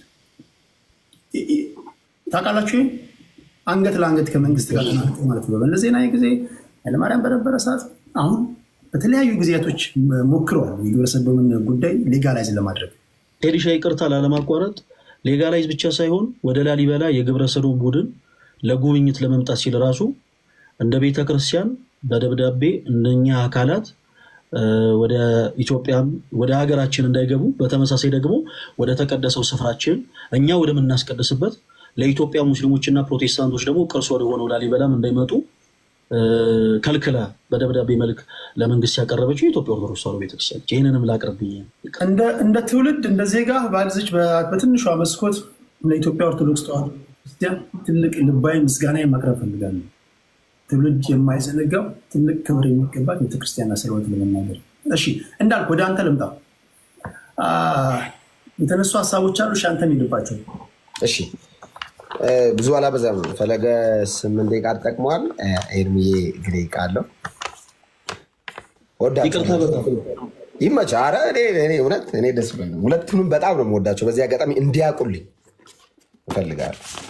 ይመቹኛል ያው ኢየሱስን ስለሚከተሉ ፈለገ እኔ ስለ ኢየሱስ ይሰብካል ቤስ ጠብቅ። አሁንም ሌላ ነገር ነው ያወራው። እኔ እኔ እንደ አንድ ክርስቲያን የተሰቀለውን ክርስቶስን ነው የምሰብከው። አሁንም እድል ከሰጠኝ ደቂቃ ካገኘው ክፍተት ካገኘው የሆነ ነገር ብቻ ላግኝ የተሰቀለውን እርሱን ብቻ እሰብካለሁ። ኢየሱስ ጌታ ነው። የመጀመሪያው እንግዲህ ሪፍሌክሽን ልስራ። እኔ ስራ አያስፈልግም የሚል ጴንጤ አይደለሁም። አሜን ነው። ስራ አያስፈልግም አላልኩም።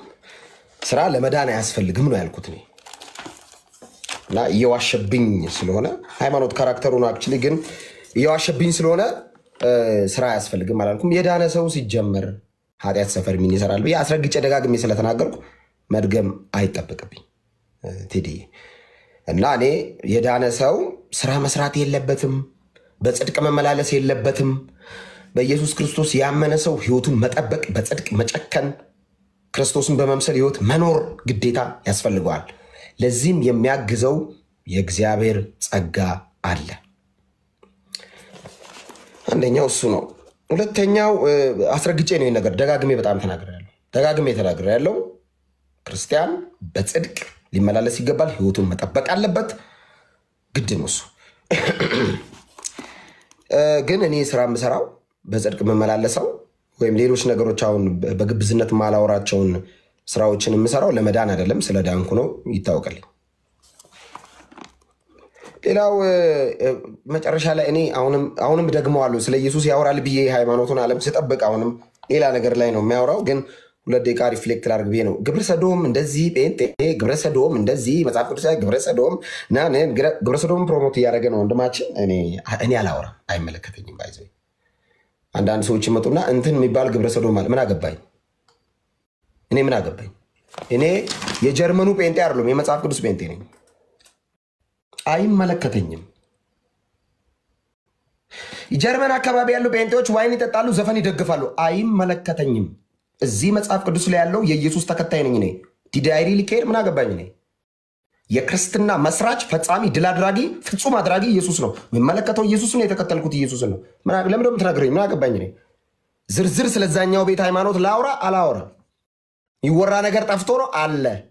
ገድላት ይበርበሩ፣ ሰቅጣጭ ኢየሱስ ላይ የተነገረው ጽዩፍ ዛሬም በየአድባራቱ የሚተሻሹት በጣም ዘግናኝ መጽሐፍት አሉ። ዲቴል ማላወራው ስለማልፈልግ የተሰቀለውን ለመስበክ ስለመጣ እንጂ አውራ ብትለኝ ብለህ ቴዲ ላይቡን አቋርጠ የምትወጣበትን እስቲል ወንድማችን የሚተሻሸው የሆነ መጽሐፍ አለ። እስቲል የሚነበብ የተረገመ መጽሐፍ ማለት ነው። ኢየሱስ ላይ ጸረ ሆኖ የተንቀሳቀሰ እርጉም መጽሐፍ እዛ ቤት ተሸፋፍነው ይሳለሙታል። ማላወራው ስለማላውቀው አይደለም፣ ስለማይጠቅም ነው።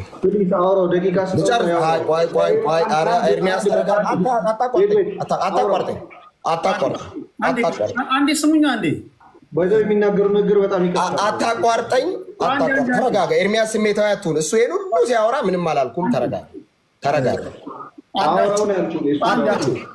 እርጋታ ኤርሚያስ ተረጋጋ። ፈለገ እንደፈለገ ግብረ ሰዶም ሲል ታግሸዋል። ተረጋጋ። ካም ዳውን። በነገራችን ላይ ዶግማይዝ በጣም ሴንሲቲቭ ነው። አንድ ሰው ዶክትሪን አድርጎ የተቀበለውን ነገር በፍቅር ነው እንጂ መግለጽ ያለብን በማጥላላት እኔ ሀሳቡን እሱ ስላነሳ ነው እንጂ አፍተሮል ማንሳት አልፈልግም። የተረገመ ነው የሚለው ነገር ትክክል አይደለም። ከኢየሱስ ማንነት ላይ የተነሳ ማንኛውም ትምህርት ኢየሱስ ላይ ጻር ሆኖ የተነሳ አምኖ ለተቀበሉት ሰዎች ክብር ሲባል እንደዚህ አይነት ነገሮችን በለስባት ስለ መጽሐፍ ቅዱስ ነው ማውራው ቴዲዬ መጽሐፍ ቅዱስ እነሱንም ባታጥላላ ነው ያልኩ ያሉት እንጂ አላጥላለውም እሱ ግብረ ሰዶም ሲል ለምን አላስቆምከውም ግብረ ሰዶም ነው ሲል ለምን አላስቆምከውም ግብረ ሰዶም እኮ ያለው በቸርች ደረጃ ፍቃድ ይሰጣሉ ነው ያለው these guys literally ልክ አይደለም አይተናገረው ያንን ቆይ ቴዲዬ እንዴ ተው እንጂ አሁን እኔ ያው አይመለከተኝም እሱም ነገር አሁን ቅድም ብያለሁ እኔ ላወራ የመጣሁት የተሰቀለው ነው እሱ ስለ ሃይማኖት ነው ያወራው it's okay እኔ አሁን እሱ ላይ ዲቴል መግባት አልፈልግም ለምንድን ነው የማልፈልገው ርዕሴ ስላልሆነ ግን እናውራ ከተባለ ብዙ ዝርዝር ነገሮች አሉ ነው ወንድማችን ፈለገ ለምሳሌ መጽሐፍ ቅዱስ 66ቱ የአጋንንት ነው ብሏል ቃል በቃል ቪዲዮ አለ መጽሐፍ ቅዱስን 66ቱ የአጋንንት ነው ያለው ቆይ አሁን እናውራ ከተባለ ነው ቴዲ ቆይ እናውራ ከተባለ ስለዚህ እናውራም ከሆነ ወደ ሌላው ሊድ አጣቋርጠኝ ፈለገ ሳውራ እንዳታቋርጠኝ ቴዲ ፈለገም እንዳታቋርጠኝ ልጨርስ እዛ ተጥሎ አልፈልግም ቅድም አስቆመኝ አላ ልጨርስ ደቂቃዬን በትክክል በስነ ስርዓት ልጨርስ ቴዲ እንዳታቋርጠኝ አንዴ ስለዚህ ዋናው ማስተማ አዳኝ ነው ዘዳኝ የምትናገረውን ንግግር እዚህ ጋር ሰዎች ያደምጣሉ እሱ ስለሆነ ማለት ቀጥል እንዳል ተባረክ ቴዲ እኔም ወደ ሐሳቤ ልመለስ ወደ ፖይንቱ እሱ ስለነካካ ነው እንጂ እኔ እንደዚህ አይነት ማንሳትም አልፈለኩም ቅድም እንዳየን ከሆነ እኔ ኢየሱስ ላይ ነው ፎከስ ማድረግ የፈለኩት እና አንድ ጊዜ ይስባል ሲስተሙ ከኢየሱስ ወደዚህ የሚያደርግ ማንኛውም ነገር በእኔ ዘንድ እርጉም ነው ረግመዋል አሁንም ለምንድነው የምትረግመው ካልክ እኔ አልጀመርኩም ጳውሎስ ነው የጀመረው ጳውሎስ ከሰበከው ኢየሱስ ውጪ የኢየሱስ ክርስቶስ የማዳን ፕሮግራም ላይ ወልደ እግዚአብሔር እርሱ ስጋ ለብሶ በምድር ላይ ተንከራቶ ተገርፎ ተሰቃይቶ በምድር ነገስታት ፊት ለፍርድ ወንበር ቆሞ ምራቅ ተተፍቶበት አይኖቹ በጨርቅ ታስረው ተደብድቦ ቆዳው ተተልተሎ እስኪያልቅ ድረስ አጥንቱ ተቆጥሮ እርጥብ እንጨት ተሰክሞ ርቃኑን ከወንበዴ ጋር ተሰቅሎ የሰራው የማዳን ፕሮግራም ላይ የማዳን ስራ ላይ የሚነሳ ማንኛውም ፋላሲ ትምህርት እርጉም ነው እኔ አይደለሁም ጳውሎስ ነው ያለው ጳውሎስ ምን አለ እኛ ከሰበክነው ውጪ አለ ጳውሎስ እዚህ ማንም አለ እኔን ጨምሮ አለ ጳውሎስ መጀመሪያ እኔን ጨምሮ አሁን እኔ ሰበኬ እጄው ተመልሼ መጥቼ አሁን የሰበኩት ልክ አይደለም ብል ወንጌል ላይ ኮሬክሽን ለመስጠት ብሞክር ማንም አይደለም ከሰማይ እነ ገብርኤል ወርደው ሚካኤል የተባለ ያ ግዙፍ መልአክ ወርዶ ኢየሱስ ማንነት ላይ ሊዋሽ ቢሞክር እርጉም ነው የተረገመ ይሁን እደግመዋለሁ ኢየሱስ የማዳን ስራው ላይ ተረት የጨመረ እርጉም ነው የኢየሱስ የማዳን ስራ ላይ እገሌን ሊያሳትፍ የሞከረ እርጉም ነው ኢየሱስ ብቻ በቂ አይደለም ያባንተና እንትን ያለ ሰው እርጉም ነው እኔ አይደለሁም መጽሐፍ ነው ገላትያ ቤተክርስቲያን ውስጥ ጳውሎስ ይሄን ለምን ተናገረ ጳውሎስ ገላትያ ቤተክርስቲያንን ታክሎ ሲመለስ የሙሴ ሕግም ኢየሱስም ያስፈልጋል ብሎ ጠበቁት ጳውሎስ አስጠንቅቆ ነገራቸው እንዳትቀላቀሉ ኢየሱስ ላይ አለ እንዳትጨምሩ አለ ኢየሱስ ይኸውልህ በአጋዥ አይሰራም ብቻውን ነው የሰራው ክርስትና ሁሌም ነው የምናገረው ኢየሱስ ነው ሰርቶ የጨረሰው ቴዲ ማንም እዚህ ስራ ላይ አልነበረም ብቻውን ነው የሰራው ክርስትና የሥላሴ ፕሮግራም ነው አብ በልጁ በኢየሱስ በኩል ኃጢአትን ቀጣ ልጁ ስለዚህ ኃጢአት ስለየና ስለናንተ በደል ቅጣት ሆኖ መስቀል ላይ ተሰቀለ መንፈስ ቅዱስ ይሄንን ህይወት አብራራልን የሥላሴ ፕሮግራም ነው ማዳን ወልድ ነው ከሶስቱ አካላት አንዱ ስጋ ለብሶ የመጣው እዚህ የማዳን ፕሮግራም ላይ ይመቸኛል ብለ እድሜ ረዝሟል ብለ ጺም አለኝ ብለ ተደማጭ ነኝ ብለ ተረት ብትጨምር እርጉም ነህ አይሰራም ይሄ የመንፈስ ቅዱስ ድርሰት ነው መንፈስ ቅዱስ ነው የጻፈው የዚህ መጽሐፍ ደራሲ መንፈስ ቅዱስ ነው ባለቤቱ መንፈስ ቅዱስ ነው ተርጓሚው መንፈስ ቅዱስ ነው የሚያብራራው መንፈስ ቅዱስ ነው የሆኑ ሰዎች አያብራሩትም በመንፈስ ቅዱስ ካልሆኑ እዚህ መጽሐፍ ላይ ተነስተ አልቀበልህም ነው ቆምለ አረባክ እንዳልክ አብረን ለመኖር ሲባል ተቀበል አልቀበልህም አረ እንዳልክ እንደው ምናምን እንደው ብዙ ሰው የተናደደብህ ነው አልቀበልም እየተናደድክ ኖረ ውለ እደር አልቀበልም እኔ እንደው በባህሪ እንዲሁ መጽሐፍ ቅዱስን ብቻ ነው መከተለው አንዳንድ መጽሐፎች ይጠቅመዋል አዎ ከመጽሐፍ ቅዱስ የተቀዱ ማብራሪያ ከሆኑ እዚህ መጽሐፍ ላይ ግን ተጻረው ከተነሱ አልቀበልም ስለ ሃይማኖቶች ድክመት ጉድለት እናውራ ከተባለ ብዙ አለ እናውራ ብዙ ጽዩፍ የሆኑ ልክ ያልሆኑ ነገሮች አሉ። እሱን አንዳስስም። በቅርብ እንኳን በቪዲዮ መልክ ያየናቸው ብዙዎች አሉ። ብዙ ስህተት የሆኑ ከሃይማኖቱ ዓለም ከትልልቅ ሰዎች ጭምር ኢየሱስ ማንነት ላይ የተነሱ ምንጫቸው ያልታወቁ ይህ መጽሐፍ ቅዱሳዊ ትምህርቶች ተነስተዋል። ጴንጤው እየታዘበ አልፏል። ተናጋሪውም አድማጩም እየታዘበ ያልፏል ያስባል። 3 ደቂቃ ብቻ ጨምርልኝ ልጨርስ ሐሳቤን። ቴዲ ያለኝ 3 ደቂቃ ይመስለኛል። 2 እሺ። ተባረክ። አንድ መጽሐፍ ቅዱስ ክፍል ላውራ። ያው ጴንጤ ስለሆን ከመጽሐፍ ቅዱስ ውጭ አያስወሩም ጴንጤዎቹ ራሱ። ዝም ብዬ የሆነ ነገር በቀባጥር እንዳልክ እየረስ ነው የሚሉኝ ጴንጤዎች። ጌታ ይባርካቸው። ያው ጴንጤና መጽሐፍ ቅዱስ ምን ማለት ነው? ጴንጤ ቤተ መጽሐፍ ቅዱስ ሰበር ዜና አይደለም ነው። እሺ የሐዋርያ ቅዱስ ጳውሎስ ኤፌሶን ቤተክርስቲያን ላይ ደብዳቤ ጻፈ። ጳውሎስ ታውቃለህ ብዙ ቤተክርስቲያን ተክሏል። በጣም የተወደደ ወንድማ። እኔ በጣም ነው የምወደው ጳውሎስን በእውነት የሃይማኖተኛ ፍቱን መድኃኒት ነው ጳውሎስ። ዕብራውያንም እንደዛው ልክልካቸው ነው የሚነግራቸው እና እንዳትመኩ ይላል። እነሱ ሙሴ ሲሉ ኖ ኢየሱስ ከሙሴ ይበልጣል ይላቸዋል። እነሱ ነቢያት አሉን ሲሉ አይ ኢየሱስ ይበልጣል። ኧረ እነሱ አባቶች አሉን መልከጼዴቅ አለን ሲሉ ኖ እሱ ለዘላለም ሊቀ ካህን ነው እና የእናንተ ትምክህት ሁሉ ኢየሱስ ከመጣ በኋላ ደብዝዟል ይላቸዋል። እና አስረግጦ ጥግጥጋቸውን ነው የሚያስይዘው ጳውሎስ። በጣም እወዳለሁ። አይ ቲንክ ምዕራፍ 9 ላይ ዕብራውያን ደብዳቤ ጻፊ ማን እንደሆነ ይታወቃል። ግን እኔ አሁን ወደ ኤፌሶን ልምጣ። ወንጌል ልመስክር በ2 ደቂቃ ውስጥ ጌታ ይርዳኝ። ኢየሱስ ጌታ ነው። ኤፌሶን ምዕራፍ 2 ከቁጥር 1 እዚህ ያላችሁ ሰዎች በኃጢአት ድካም በስጋ ድካም ውስጥ ያላችሁ በጣም ደክሞኛል፣ ኃጢአተኛ ነኝ፣ ከዚህ በኋላ ምን ልሁን? በዚህ ስቃይ መከራዬን እየበላሁ ነው፣ ማን ነው የሚገላግለኝ? አሁንም በኃጢአት ውስጥ ነኝ፣ አሁንም በድካም ውስጥ ነኝ፣ አሁንም ከሞትኩ በኋላ ነገ ያሳስበኛል ለምትሉ ለእናንተ እንኳን ደስ አላችሁ። ጌታችን ኢየሱስ ክርስቶስ ስለ ኃጢአታችሁ እርቃኑ በመስቀል ላይ ተሰቅሎ ሞቶላቸዋል። በኢየሱስ ክርስቶስ የደም ማፍሰስ ስርዓት በተካሄደው በዚህ የማዳን ፕሮግራም ለሚያምነው ሁሉ የዘላለም ሕይወት አለው ያደለው መጽሐፍ ነው ያለው። እንኳን ደስ አላችሁ ኃጢአተኞች፣ ሸክም የከበዳችሁ ሁሉ፣ የኃጢአት ሸክም፣ የርኩሰት ሸክም፣ የብዙ ሸክም ያለባችሁ ወደ ኢየሱስ ኑ። ሸክማችሁን አራግፎ ሊያሳርፋችሁ የታመነ አንድ አባት አለ ኢየሱስ። መጽሐፍ ሲናገር እናንተ ሸክም የከበዳችሁ ክፍት የሥራ ማስታወቂያ ወጥቶላችኋል። ጋይስ ክፍት የሥራ ማስታወቂያው ምንድን ነው? የሥራ ማስታወቂያው? የሥራ መደቡ መጠሪያ ምስክርነት። ምንድነው መስፈርቱ? ሸክምን ይዞ መምጣት። ሸክም ይንከባለላል። በኢየሱስ ታምናላችሁ በልባችሁ፣ ከዛ በአንደበታችሁ ትመሰክራላችሁ። ይሄ የሰማይ ፕሮግራም ነው። እንዳልካቸው ዘነበ ከመሬት ተነስቶ ያወራው አይደለም። ይሄ የጴንጤዎች ስብከት ነው። ይሄ የዳኑ ሰዎች ስብከት ነው። ይሄ የክርስቲያኖች ስብከት ነው። ሸክም ያለባችሁ ሁላችሁ፣ የደከማችሁ የወደቃችሁ ወደዚህ እውነት ብርሃን ኑ፣ ኢየሱስ ያሳርፋችኋል። ሌላ ወሬ የለንም። ጳውሎስ እንዳለው በቆሮንቶስ ምዕራፍ 1 ከቁጥር 23 ላይ እኛ ግን የተሰቀለውን ክርስቶስን እንሰብካለን እንዳለ ምንደሰኩርላችሁ የሃይማኖት ስርዓት የለም፣ ምንደሰኩርላችሁ ዶክትሪን የለንም፣ ምንደሰኩርላችሁ ጽሑፍ የለንም፣ ምንደሰኩርላችሁ ምንም ነገር የለንም። እዚህ መጽሐፍ ላይ የተገለጸ የዘላለም ሕይወት ፕሮግራም አለ። ጌታችን ኢየሱስ ክርስቶስ እርሱ ለኃጢአተኞች ቤዛ ሆኖ በመስቀል ላይ ተሰጥቷል። ኢየሱስ ያድናል። በቀረኝ ደቂቃ መመሰክርላችሁ ይህን ነው። ኢየሱስ ያድናል። ከዚህ ውጪ መዳን፣ ከዚህ ውጪ ረፍት የለም። እኔ አላልኩም። ኢየሱስ ስለ ኃጢአታችሁ ሞቷል። ቅድም ተናግሬያለሁ። እግዚአብሔር ባህር ለመክፈል ልጁን አላከም። እግዚአብሔር ጠላት ለመግደል ልጁን አላከም። እግዚአብሔር የአንበሳን አፍ ለመግደል ልጁን አላከም። እግዚአብሔር የሆነ ነገር ለማድረግ ልጁን አላከም። ነገር ግን ከኃጢአት ለማላቀቅ፣ ነገር ግን ለማዳን እግዚአብሔር የገዛ ክንዱን፣ የተዘረጋ ክንዱን ሰዎች ባልጠበቁበት መንገድ፣ በዚያ መንገድ ኢየሱስ ወልድ ስጋ ለብሶ በመካከላችን ተገኝቷል። ይህ የተገለጠው ኢየሱስ ከኃጢአት፣ ከርኩሰት፣ ከርግማን፣ ከበደል፣ ከተለያዩ ቆሻሻ ማንነቶች ያነጻል። መዳን ትፈልጋላችሁ? አንድ መንገድ አለ። መንጻት ትፈልጋላችሁ? አንድ መንገድ አለ። ማምለጥ ትፈልጋላችሁ? አንድ መንገድ አለ። መታረቅ ትፈልጋላችሁ? አንድ መንገድ አለ። ወደ አብ መግባት ትፈልጋላችሁ? አንድ መንገድ አለ። ጌታ ኢየሱስ ክርስቶስ አንደበቱ እንደተናገረ በመጽሐፍ ቅዱስ ላይ እኔ መንገድም ሕይወትም እውነት ነኝ እንዳለ በዚህም እውነትነት ላይ ተመሰርታችሁ በመንገድ ትሄዳላችሁ። በዛ መንገድ ላይ ስትሄዱ ግን ወደ ሕይወት ትደርሳላችሁ።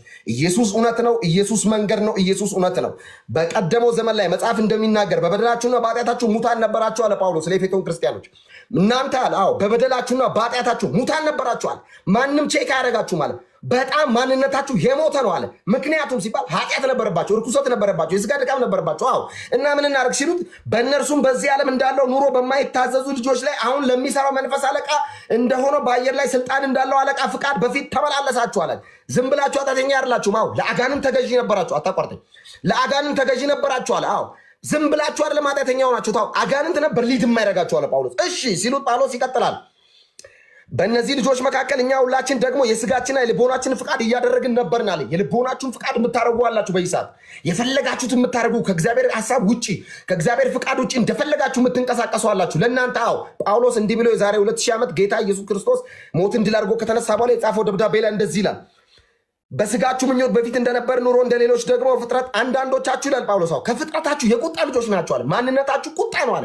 ይሄ ሁሉ ሲሆን ምን ሆነ ካሉት በኋላ ጳውሎስ እንደዚህ ይላል ቁጥር 4 ላይ ነገር ግን አለ እግዚአብሔር በምሕረቱ ባለጠጋ ስለሆነ ጂሰስ በጣም ነው ይሄን ቃል ሞዱ እግዚአብሔር በምሕረቱ ባለጠጋ ስለሆነ እግዚአብሔር የፀሐይ የጨረቃ የዲያመንድ ሀብታም አይደለም። የምን ሀብታም ነው? የምሕረት ሀብታም ነው። እግዚአብሔር የምን ባለጸጋ ነው? የምሕረት ምሕረቱ ምን ነው? ቀን በቀን ምሕረቱ መቼ ነው? ዕለት ዕለት ምሕረቱ መቼ ነው? ማለዳ ማለዳ ማለዳ ማለዳ ሲባል ለእኛ ነው እንጂ እግዚአብሔር ጠዋትና ቀን የለውም። እሱ ሁልጊዜ ብርሃን ነው። በብርሃን የሚኖር ብሩክ አምላክ ነው። ስሙ ይቀደስ። ይሄ ሁሉ በየቀኑ እግዚአብሔር በምሕረቱ ባለጠጋ ስለሆነ ምን አረገልን እንዳል ኢየሱስ እግዚአብሔር በምሕረቱ ባለጠጋ ስለሆነ ምን አረገ እኮ ይናገራል መጽሐፉ። ባለጠጋ ስለሆነ ከወደደን ከትልቅ ፍቅሩ የተነሳ ቴዲ እግዚአብሔር በምሕረቱ ባለጠጋ ሆኖ ዝም አይደለም ያለው። ምሕረቱ ምንድነው? ትልቅ። ከዛ ምን አረገን? የበበደላችንና ሙታን እንኳን በሆነን ጊዜ ከክርስቶስ ጋር ሕይወት ሰጠን። በጸጋ ድናችኋልና ከክርስቶስ ጋር ሕይወት ታገኛላችሁ። ከክርስቶስ ጋር ረፍት ታገኛላችሁ። ኢየሱስ ያድናል። ስለማንም ሃይማኖት ልደሰኩር አልመጣውም። ስለየትኛውም ሃይማኖት ጥብቅና ልቆም አልመጣውም። የማንንም እድሜ ለማስቀጠል አይደለም። የማንንም እድሜ እንዲቋረጥ ሐሳብ የለኝም። ነገር ግን የመጽሐፍ እውነት ለመመስከር ነው የመጣሁት። ምናልባት በንግግር ያዘናችሁ፣ በዚህ በነበረኝ ቆይታ የተከፋችሁብኝ፣ የተናደዳችሁብኝ ካላችሁ እጅግ በጣም ይቅርታ። ካራክተሬ ነው በኃይል ማውራት በቁጣ ማውራት ባህሬ ነው። እንግዲህ ጴንጤ ስለሆንኩ የሚቀየር ማንነት የለኝም። በዚህ ሁኔታ ነው ወንጌል የገባኝ። እንዲሁ ስፈጥር ወንጌል ገብቶኛል። እንዲሁ መሰክራለሁ። እንዲሁ የሚዲያ ሰው እንደሆንኩ ወንጌል ገብቶኛል። እንዲሁ በሚዲያ ማንነቴ ኢየሱስን እመሰክራለሁ። ስለዚህ ተባረኩ። ካጠፋው በጣም ይቅርታ። ኢየሱስ ክርስቶስ ያድናል። ስለ ሃይማኖት ጥብቅና ሳይሆን ስለ ኢየሱስ ላውራን የመጣሁት። ጸጋና ሰላም ይብዛላችሁ። ተባረኩ።